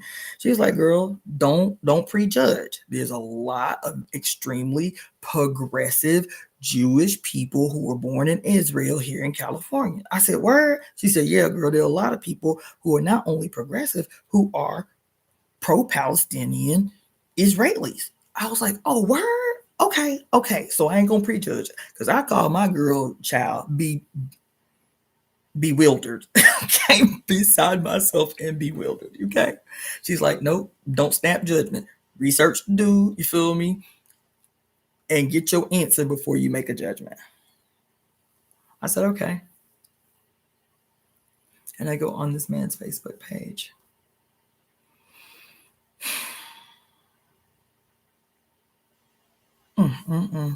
Child, this man is a straight Zionist. A straight malignant Zionist. And the first thing I thought when I was looking at what I was looking at on his Facebook page was, oh my God, thank God is so much I did not fuck this guy. Thank the heavens and my ancestors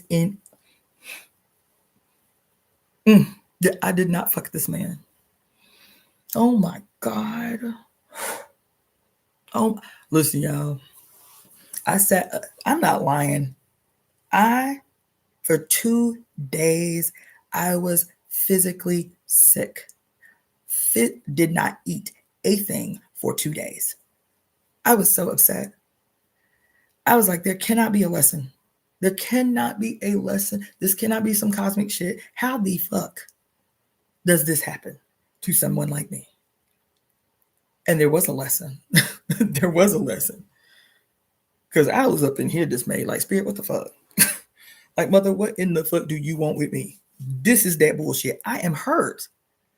My feelings are hurt. My pride is hurt. This is fucked up. And I was really like feeling this dude. You feel me? Like, damn, this motherfucker fine. He a musician. This nigga dance. You feel me? I was like really feeling this dude. His swag was crazy. So that's what made it worse. It wasn't like just a stereotypical one night stand where I'd be like, deuces. You feel me? I was like, what the fuck do you want with me, mother? What do you want with me in this shit that just happened to me? Because I'm up in here, but I am up in here dismayed. I am up in here dismayed. I'm up in here dismayed. I said, so there can't be a lesson. There cannot be a lesson in this shit. And I sat up in here for 2 days. I mean, I did not leave my apartment. I was humiliated. I was humiliated. I was like, there cannot be a lesson in this. What's the fucking lesson in this? You understand? And there was a lesson in this. This is a very long way of me going back to the insidious nature, the extremely efficient and effective weapon of patriarchy, of niceness, of progressiveness, of friendship. Because what those things do is they bind your tongue. See, these are the things that are used to bind your tongue. To bind your tongue. To bind your tongue. To keep you from asking uncomfortable and difficult questions. So you don't ask difficult questions of your friends. You see, you don't ask difficult questions of motherfuckers you might be feeling because you might turn them off. And I used to be a lot more astute than that. When I was in Florida,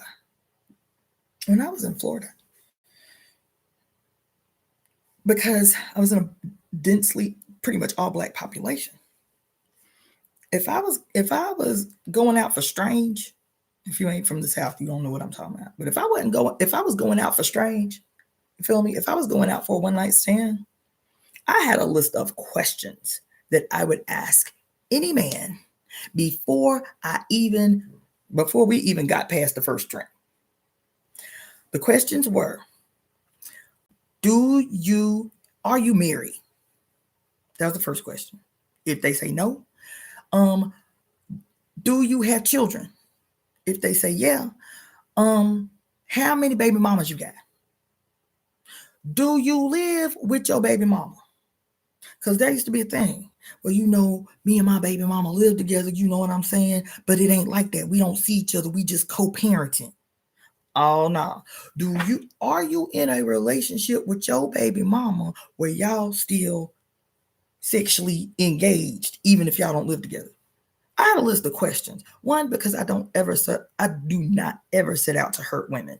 I do not ever. Some women say, I don't sleep with married men. That's not what I say. That's not what I say at all. Because I don't give a fuck about a man. I give a fuck about a man who's trying to fuck me and his ass is married. My position is not that I don't sleep with married men. My position is I do not hurt women. I do not harm women. That's why I ask, bitches you married, is there a woman that you are having sex with who think y'all in a relationship even though it ain't like that? Because you a liar. I ain't go for that shit. I have very clearly defined questions.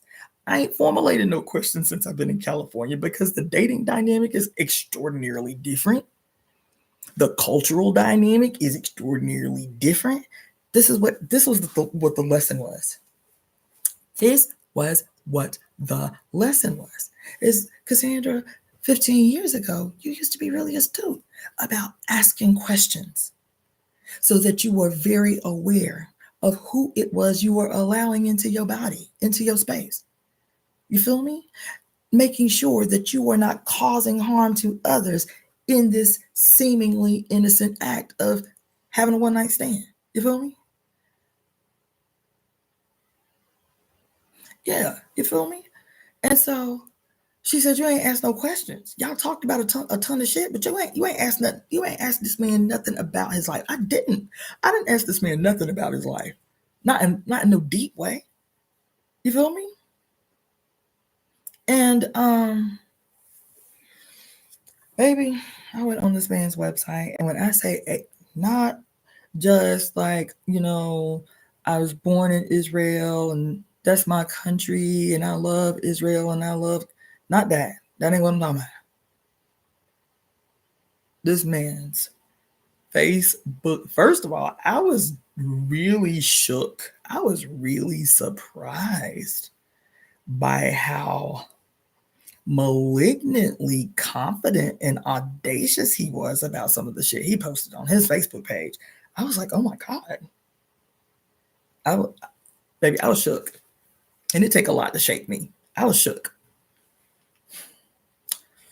And I was devastated. I was devastated. Not because y'all, I'm trying to be serious. I'm in here dismayed. I am in here confessing something extraordinarily significant, and y'all is showing out in my comments. Y'all showing out. Naya said, damn, you dodged a missile fuck of a bullet. It was the first thing I said was, oh my God, thank the heavens and the earth and all the ancestors, I did not fuck this human. You understand? And there's a reason I told y'all that. It's because it has been difficult this last year for me. And nobody's really talking about like very interpersonal relationships and things that have come up in their interpersonal relationships around this thing that's happening in Gaza. I haven't seen a lot of commentators talking about that at all. What is happening between me and my Jewish friends? Or has our relationships changed? What is happening within our families where some of us are, I'm talking about Jewish people, where some of us are, pro-Palestinian or are saying it doesn't matter. Yeah, what happened on October 7th is bad, but there are ways ethically to deal with and address what happened without murdering innocents, right? And then they parents will be like, fuck that, whatever. Like nobody's really talking about the very interpersonal conflicts that have come up here in America about what we're witnessing in the Middle East, right? And so it has been, I've observed it only twice with me this time. And there was a woman that I was connected to, linked to on IG. But I know a lot of women here in LA. She's up in San Francisco, but I know a lot of women here in LA who have used her services. This woman is a well-renowned midwife in San Francisco, a Jewish woman who tailored her business around a mission of addressing the birthing disparities of Black, brown, and Native women. Her whole practice is geared around, addressing the issue, the birthing disparities of colonized women of color. So I know Mexican women, I know Native women personally. I know women who's this woman birth their babies, help them deliver their children, been in their house to help them deliver their children. Her page had always been so amazing. She was participating in campaigns around missing and murdered Indigenous women, all the things, always surrounded by people of color, always doing great, whole dynamic doula training program, all the shit. And so we've been connected on IG for 2-3 years because we had mutual friends. This thing happened, stereotypical white, Jewish, hippie-esque progressive. This thing happened on October 7th, baby. And I was genuinely, I was like, this is something that needs to be studied. The gravity of the gruesomeness of her and the cocky, arrogant audacity in her position fucked me up. It fucked me up. It fucked me up because I'm like, How do you reconcile demonstrating for so long this much love, this much care, this much solidarity, this much understanding? She was participating in campaigns around missing and murdered Indigenous women. To be so right on, to be so clear in your expression of what solidarity is supposed to look like. And then this thing happens. I couldn't believe it. I'm clear, man, on what the world is. But this thing that's happened over the last year has really been nothing short of insane. And I'm talking about these interpersonal relationships, this way that this split personalities disorder that has been imposed on human beings, that they lay right up in, confidently in.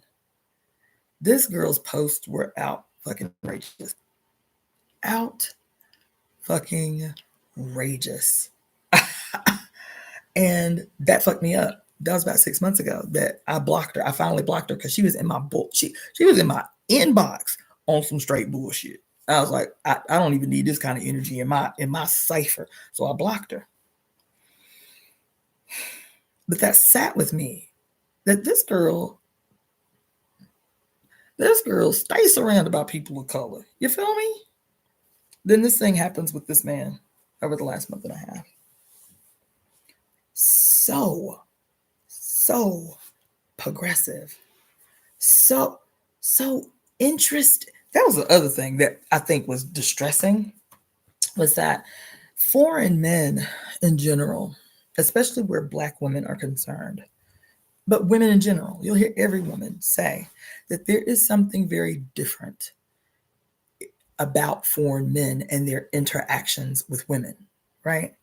And but especially foreign men who may find themselves attracted to Black women, there is a way that they behave and they approach, and when you talk to them, they seem actually invested in what it is you're saying. Even us making out, it was super sexy because it was way different than I've experienced in American-born men. The whole thing was just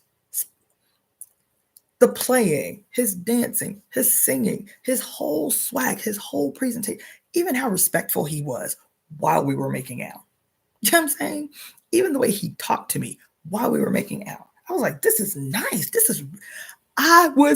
Girl, if you do not get the fuck out of my head, Janet Kennedy said sleeper cells. Girl, when I say I just wrote this in the book, I just wrote this in my notes, that's what it sounds like. Is how can somebody be so sharp, so clear, so with it, so on the right side all the time, so progressive all the time? Girl, I have been shook in here. I said I wasn't gonna say nothing to y'all about this shit, but this shit need to come out, because if it's happening to me, somebody else is experiencing the same thing. For this man to be so attentive, so grown up, so intelligent, but not cocky, not arrogant, so swift in his swag, but not cocky, to be the way that he was, attentive. Child, we were making out, and he said, "I'm so lucky. Thank you. I'm so lucky." I was like, I accept that. Yes, you are. Yes, you are. It was like things like that stood out. And then to go on this man's Facebook page and see the extreme malignancy that he had no shame in sharing with the world, child. Extreme malignancy. He had no shame about sharing with the world. That shit is insanity. It is. If you go on my Facebook page tonight in preparation for this, I posted video after video after video, probably 3-4 videos of y'all boy Bernie Sanders. Because I have been saying since his first bid for the presidency that I would not ever have voted for Bernie, that I had not heard anything come out of his mouth that would sway me otherwise. I'd said that. And coming out here to all my progressive friends, all my revolutionary friends, all my active friends, and I say that shit because my position is what it is. I ain't biting my tongue about my position. It's what it is. And it's based in intelligence. It's based in study. It's based in research. It's based in my experience. You understand? And my friends were like, what do you mean you ain't voting for Bernie? I said, because Bernie is a Zionist. I would always say that. Bernie is a Zionist. And as soon as I heard years prior to his first bid to the presidency, as soon as I heard what he had to say about his position on Palestine, this was in 2005, bitch. I've been clear the whole time. As soon as I heard his position on Palestine, I said, that motherfucker is a Zionist. He could say all the progressive shit about politics in America that he want to. I know that this is the shield that he wears. This is the shield that he holds. American progressive politics is the shield that covers him. It's the shield. Somebody, Janet Kennedy said sleeper cells, right? I made the analogy when I was telling my homegirl about the situation because she knew I was distraught. She was like, oh my God, baby, I'm so sorry that happened to you. She's like that. She said, that is not even what I was expecting you to say happened, girl. And she was like, girl, I don't even know what to tell you. That's terrible, right? I was telling her, I said, the shit is like, the analogy that I used was actually the Bible, right? And in the Bible, when they talk about the rapture of the church, right, they say that that at the sound of the trumpet, right, at the sound of the great trump, you feel me? At the sound of the great trump, oh shit. At the sound of the great trump, right, that only the called would hear. Only the called would hear. Everybody would come up first, the dead in Christ would rise, right? Up out the ground, you feel me? And then all those alive in Christ would meet him up in the sky. But only the called would hear the trump. It was the first thing I thought about when I found out this dude was a Zionist. Is like October 7th. So I heard some commentator talking about, it was, what's that boy name? Piers Morgan. Piers Morgan was interviewing this dude and like trying to grind this dude up. And he said, so do you believe these conspiracy theories about how October 7th was a false flag operation? He was asking the guy, Piers Morgan. And he said, that's not what we're talking about. That's not what we're talking about. But as soon, because I hadn't heard any conspiracy theories about that. It's not outside the realm of possibilities because false flag operations are the order of the day where the state is concerned. But that was the first time I'd heard anybody talk about a conspiracy theory about October 7th being a false flag operation. I was like, was October the trumpet? Was October 7th the great trumpet that sounded the alarm for all these white people in America to now become Jewish, to now expose their Jewishness, to now become the sleeper cells that secure this aggression that was coming down the pike? And because we are also politically correct, you know, you vote in private. The vote is the sanctity of the vote is between you and yourself and your maker when you go behind the poll. We don't talk about politics because that's uncomfortable.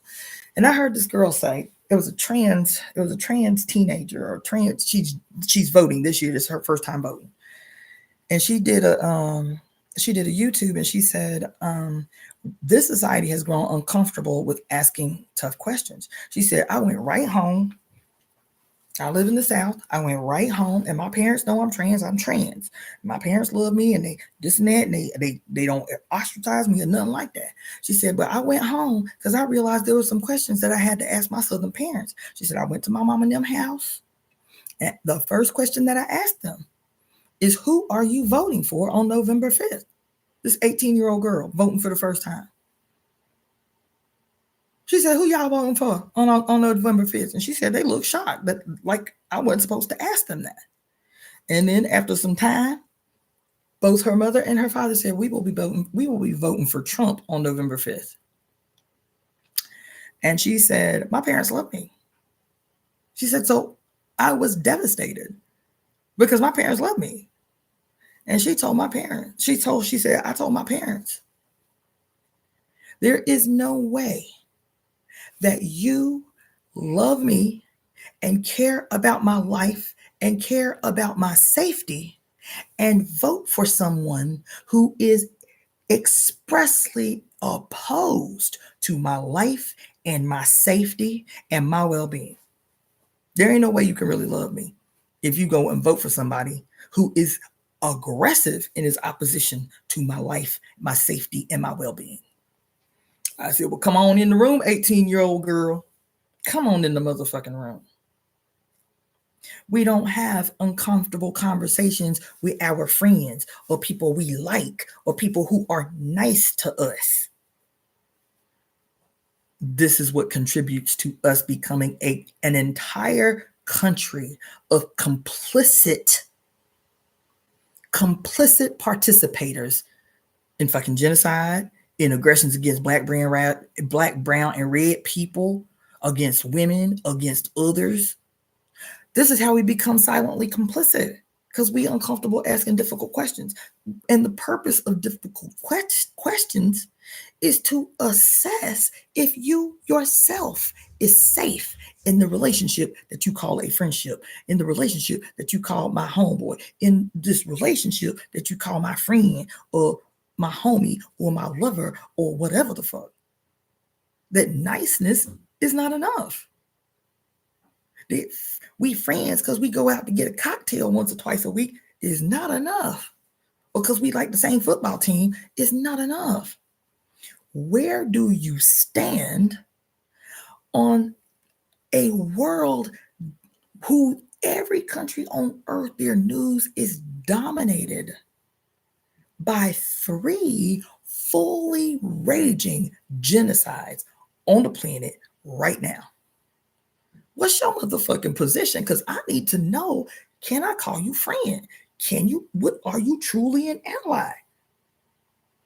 And the problem is because so many people have lived in this city as white, and then people are now outwardly expressing that I'm Jewish when they didn't before.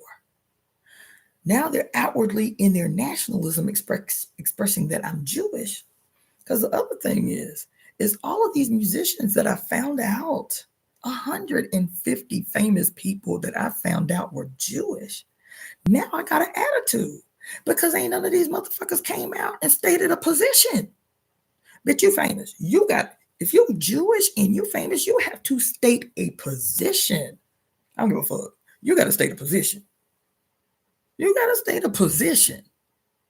And the fact that I find out that there's 150 musicians that I have loved since I was a child who have not made a public declaration at all, I was like, oh my God, am I going to have to stop listening to all of these anthems of my youth? Child, I was in here distressed because I am a musician before I was anything else, before I was a mother, before I was anything else, I was a musician. I love music. It is who I am. I love it deep, right? And so I was like, oh my God. None of these bands that are so super progressive, none of these punk rock bands who was on some fuck the state, fuck the police, down with the queen, and they Jewish and they ain't saying nothing. Nothing. Silent on the issue of the day. Silent. I said, God damn, this is distressing. Like, can I not listen to any of them anymore? And so today, I got up on here looking for videos of that were clear evidence of absolutionism, of martyrdom, and pain and suffering, and asceticism.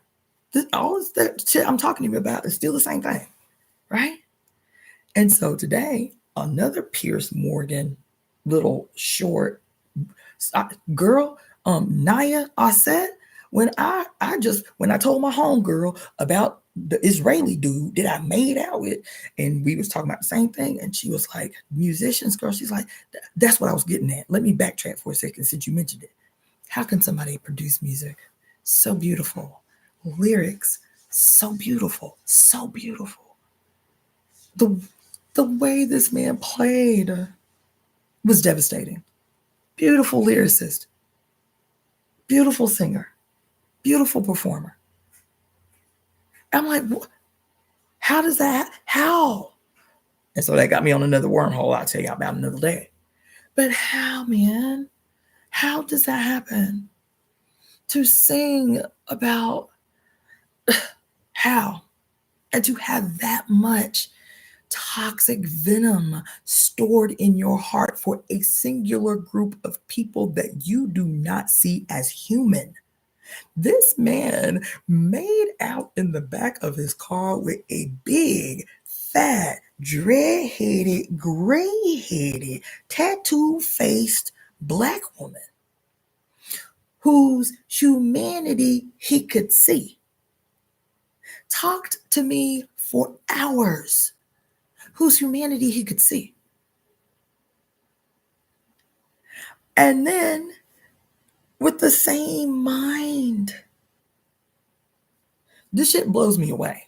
You feel me? And so that was what got me on it. How can you be? But I'm gonna tell you, even before this thing went down, that whole contradiction that happened with Morrissey several years back, when Morrissey was exposed as like this extremely like ranting racist and like malignant misogynist, and everybody was canceling him.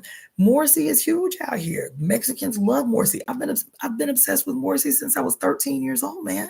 The Smiths and Morrissey. And baby, from the day that shit broke to this day, I have not listened to him again. And I loved Morrissey. I loved the Smiths. But baby, my principle won't let me do it.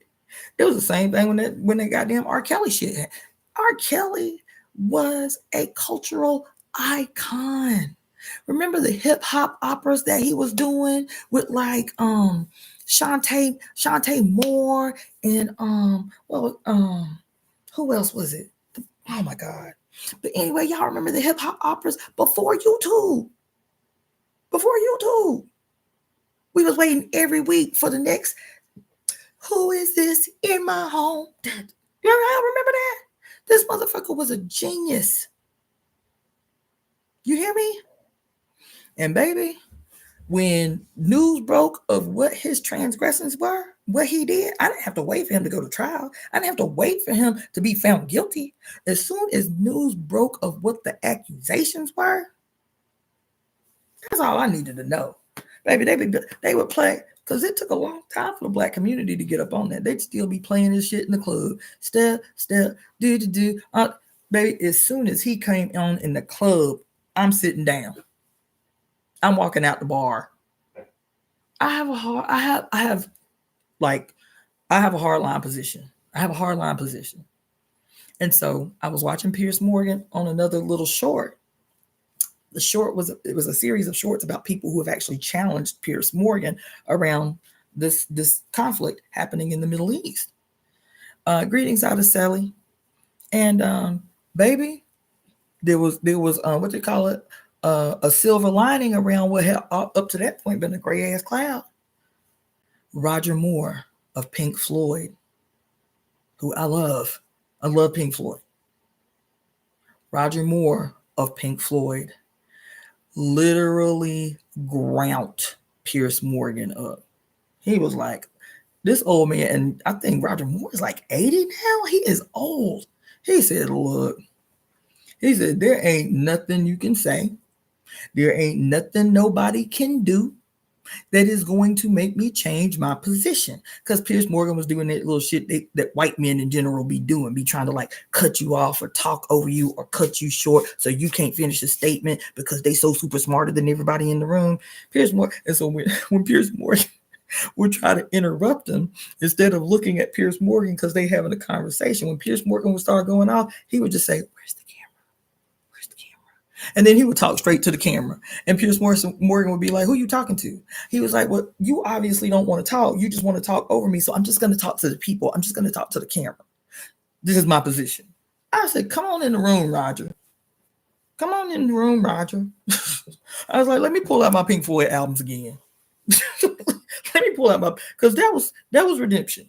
Because I was up in here dismayed when I found out that every not only every band that I ever loved were Jewish.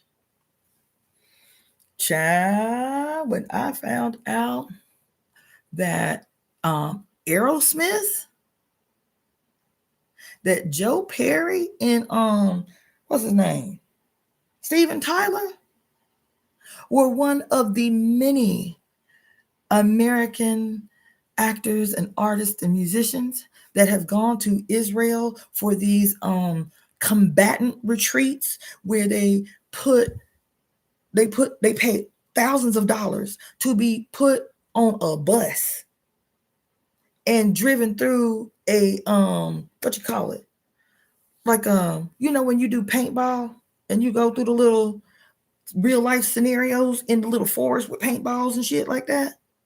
They are given rubber bullet. These Seinfeld, all these motherfucking what's her name? Lady Gaga, Madonna, done gone on retreat combat reenactments of killing Palestinians.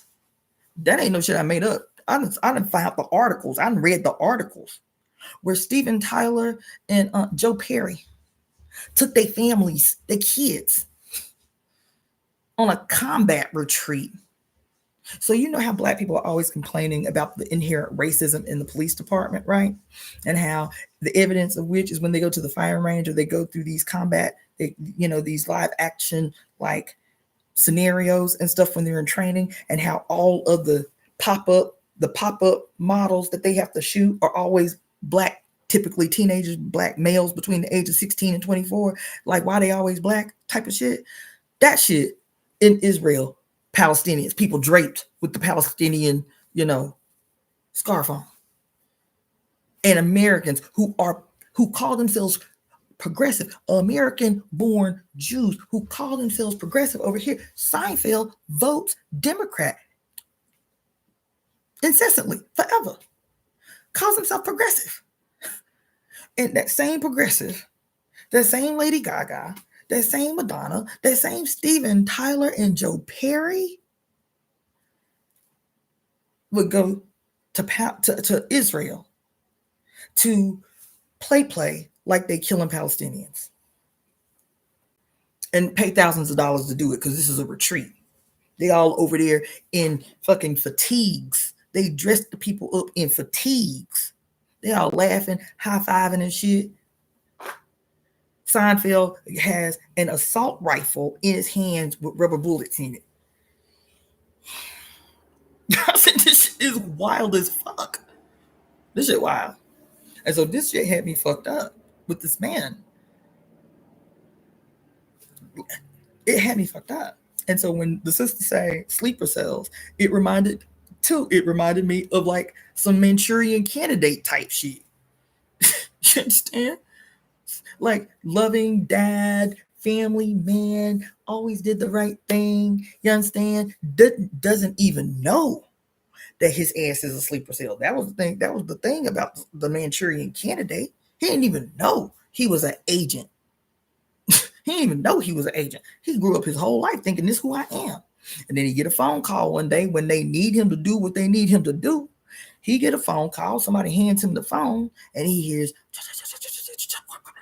whatever the fuck they say to him, his trigger words, and you can see him check out and his eyes go dead.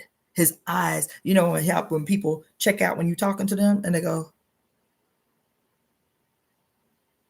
And even though they looking at you, you know they don't hear you. That's what happened. He get on the phone, somebody whispers some shit to him, and you see his eyes go dead. And then he starts to do the bidding of whoever cast the spell on his ass. You feel me? And so those were the two things that it reminded me of the Manchurian Candidate as the sleeper still that Janet mentioned. And the sound of the trumpet at the time of the great calling, and only the called will hear. Only the called will hear. Only the called will go up into heaven. Only the, you feel me? But the problem is, and the lesson that was learned in this scenario, is in the world the way that it is, where people can comfortably hide.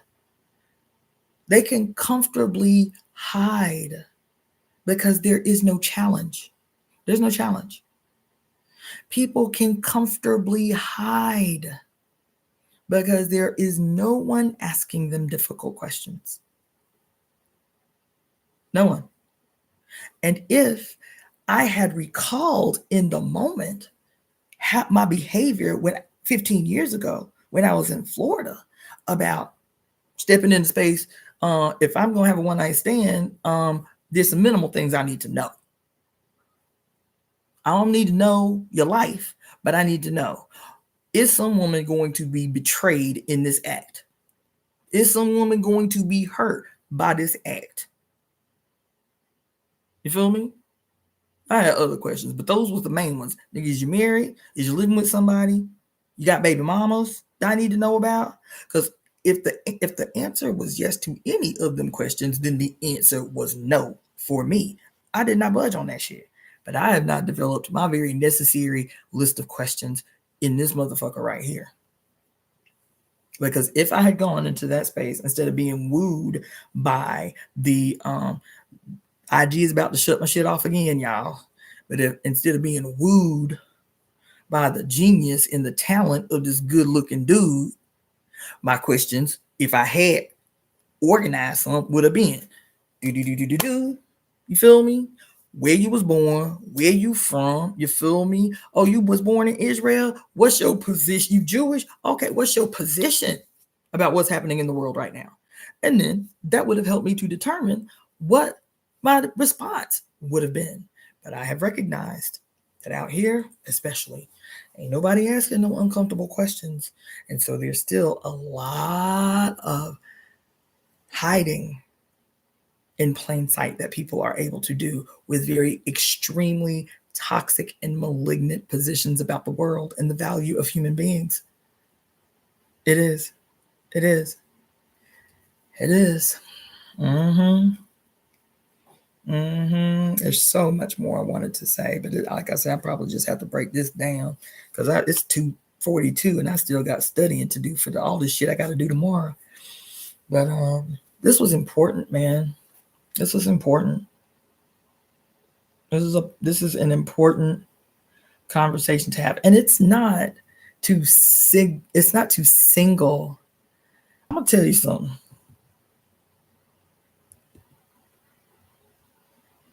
Because this is another uncomfortable thing that's been happening. Now, I'm talking about Jewish people and people of Jewish descent, but they ain't the only ones we need to be asking those questions of.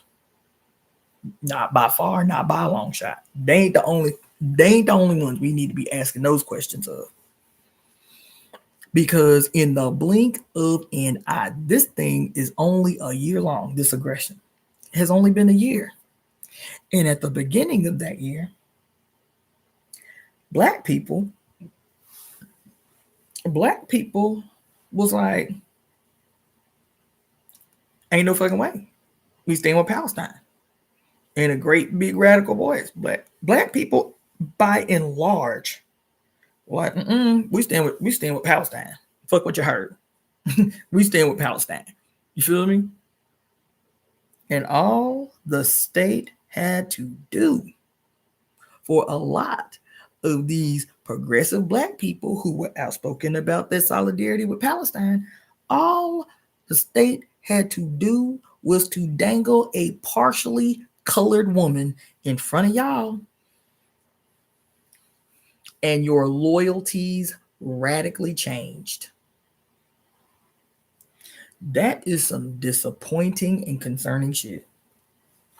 That with the quickness, Black people who have been outspoken in mass in solidarity with the Palestinians.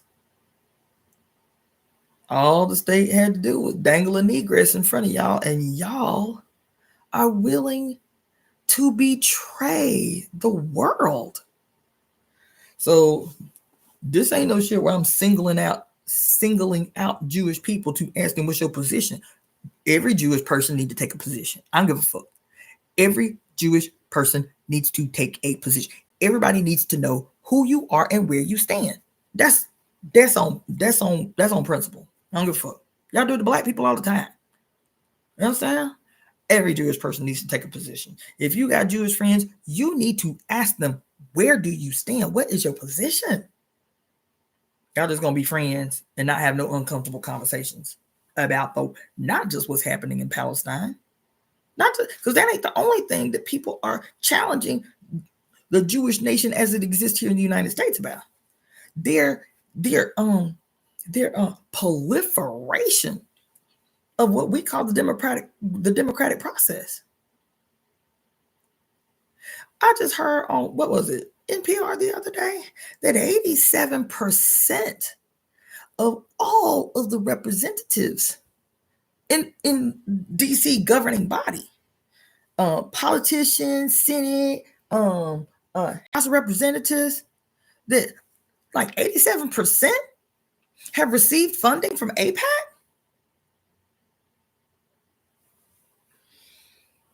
Jewish people have a responsibility right the fuck now to take outspoken positions about where they stand on either side, about where they stand. And if they haven't, and you friends with them, or you married to them, or you love them enough to try to exorcise the demon of genocide from their consciousness, the demon of Zionism from their consciousness. If you love them enough, try to save them. Okay? Because this shit is crazy. How can you even be at ease in your own spirit to be split down the middle like that? For your consciousness to be so gruesomely split like that? That shit is bizarre to me. It is. I'm distressed, and I'm not duplicitous. I don't have split personalities disorder, or I wouldn't even be telling y'all this bullshit ass story I just had to confess on here tonight. You know what I mean? That shit is blowing my mind. It's blowing my mind. And every Black person that calls themselves progressive and still can reconcile the necessity of voting for a lesser evil that is squarely responsible for what's happening in Palestine, that is responsible for the $70 billion stolen from working American citizens to fuel 2 wars in a single administration.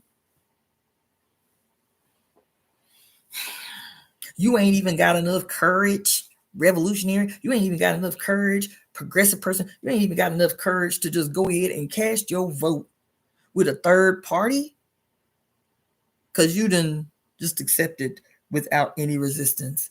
Well, anything but Trump. Well, they ain't but 2 parties. Well, you know what I'm saying? If I vote for a third party, I'm just throwing away my vote. Well, but you a revolutionary. You want me to believe you progressive. You an activist. Because you quick to go out with a picket sign somewhere, some shit. If you is Black, and just a few months ago your ass was pro-Palestinian, just a few months ago you was sporting your little watermelon earrings and shit, and now all of a sudden it's all things Kamala. Child, I need to know who you is. I don't care. I've never taken a position this deep, this staunch. You know what I'm saying? I know what people's conditioning are. You know what I'm saying? Vote how you see fit. And I still say that. Vote how you see fit. Vote for where you think you see your interest being met. But if you Black in particular, and you intend to vote for Kamala Harris, I need you to tell me. That way I, in this relationship, can make a decision about how I want to fuck with you. I'm trying to tell you. I need the power in my relationship with you to know whether I want to remain in a relationship with you. That's what sovereignty is. I want to have the power in my relationship with you to determine if it's safe, if it's healthy for me to remain in a relationship with you. Not that I'm going to send you off with ill intent or anything, but I have to decide a point of delineation. What are the areas where we can agree or where we can disagree and it's not harmful, it's not toxic, it's not violent, it's not malignant? There are places where we can disagree and still be friends because it's not harmful, toxic, or violent. But child, if you're talking about putting a complicit and actively participatory, not complicit, an active participatory supporter of genocide and the funding of genocide, child, we can't be friends. I'm laughing about it, but I'm deadly serious. I'm deadly serious.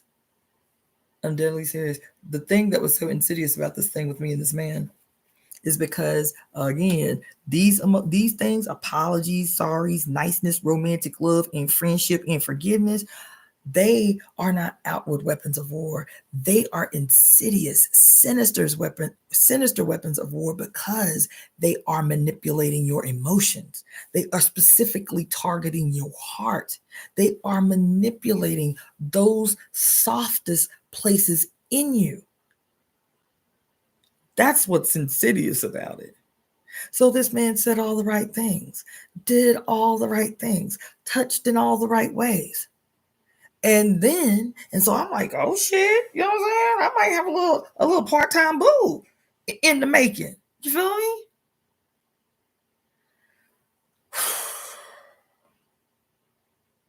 That is some disarming shit. That's some disarming shit. And that shit won't never happen to me again.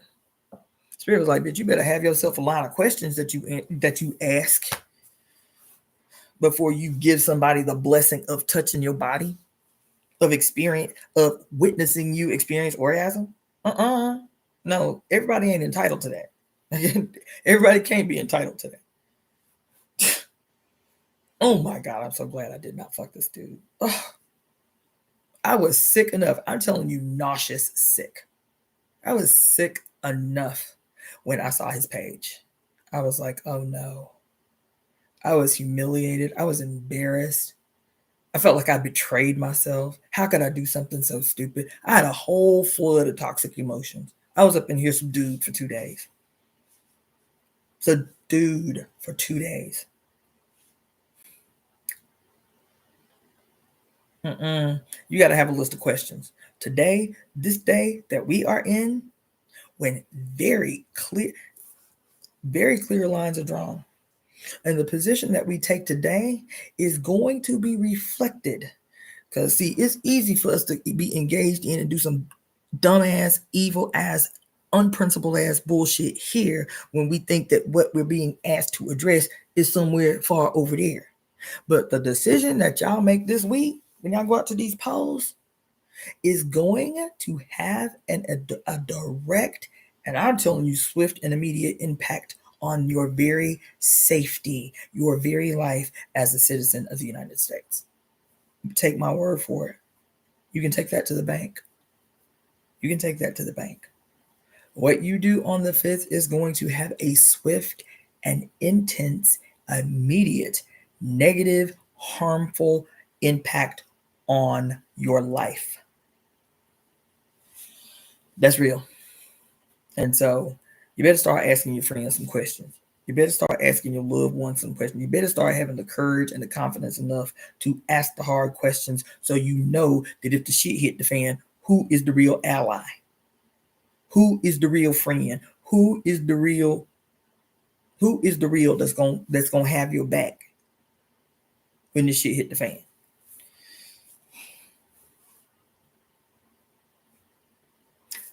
last thing we'll say, is I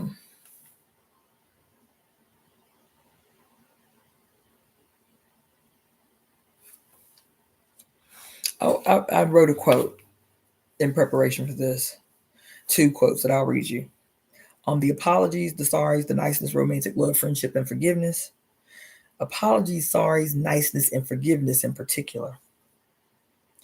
These are the confessions in which the admittance, people who admit, like, oops, I'm sorry, oops, my bad, in which the admittance are seeking blind forgiveness and absolution, which requires nothing of them, which requires no demonstrations, which requires nothing of them, therefore does not change their character. Hence the saying, do the thing, and how's the saying go? Do the thing and apologize later. Do what you want to do and apologize later. Because there's no consequence. Because there's nothing required of apologies, or oops, my bad, or oh, I'm sorry. Just forgive me, right? See, they do that. This whole idea of do the thing and apologize later, right? Commit the crime and apologize later. Do the aggression and apologize later, right? It is a way to receive absolution, right? So, and then the other quote that I wrote down, Black women are the target of patriarchy. We say that all the time, right? The primary targets of patriarchy are the people in the world that is furthest from their proximity to whiteness and maleness. That's blackness and femaleness, right? So Black women are the target of patriarchy. That's what and that's why the algorithm favors virtual attacks on Black women, and those virtual attacks come from people who seek to be rewarded financially for those attacks on Black women. Y'all hear what I said? If the primary target of patriarchy is Black women, then it makes sense in the technological age why Black women would be the algorithmic targets of anybody trying to be rewarded by patriarchal algorithmic shit, to be rewarded by the algorithm, to be rewarded by patriarchy, to be rewarded by white nationalism, to be rewarded by misogyny, to be rewarded by anti-Blackness. That's why the algorithm favors clickbaiting and rage baiting that is specifically geared towards towards Black women.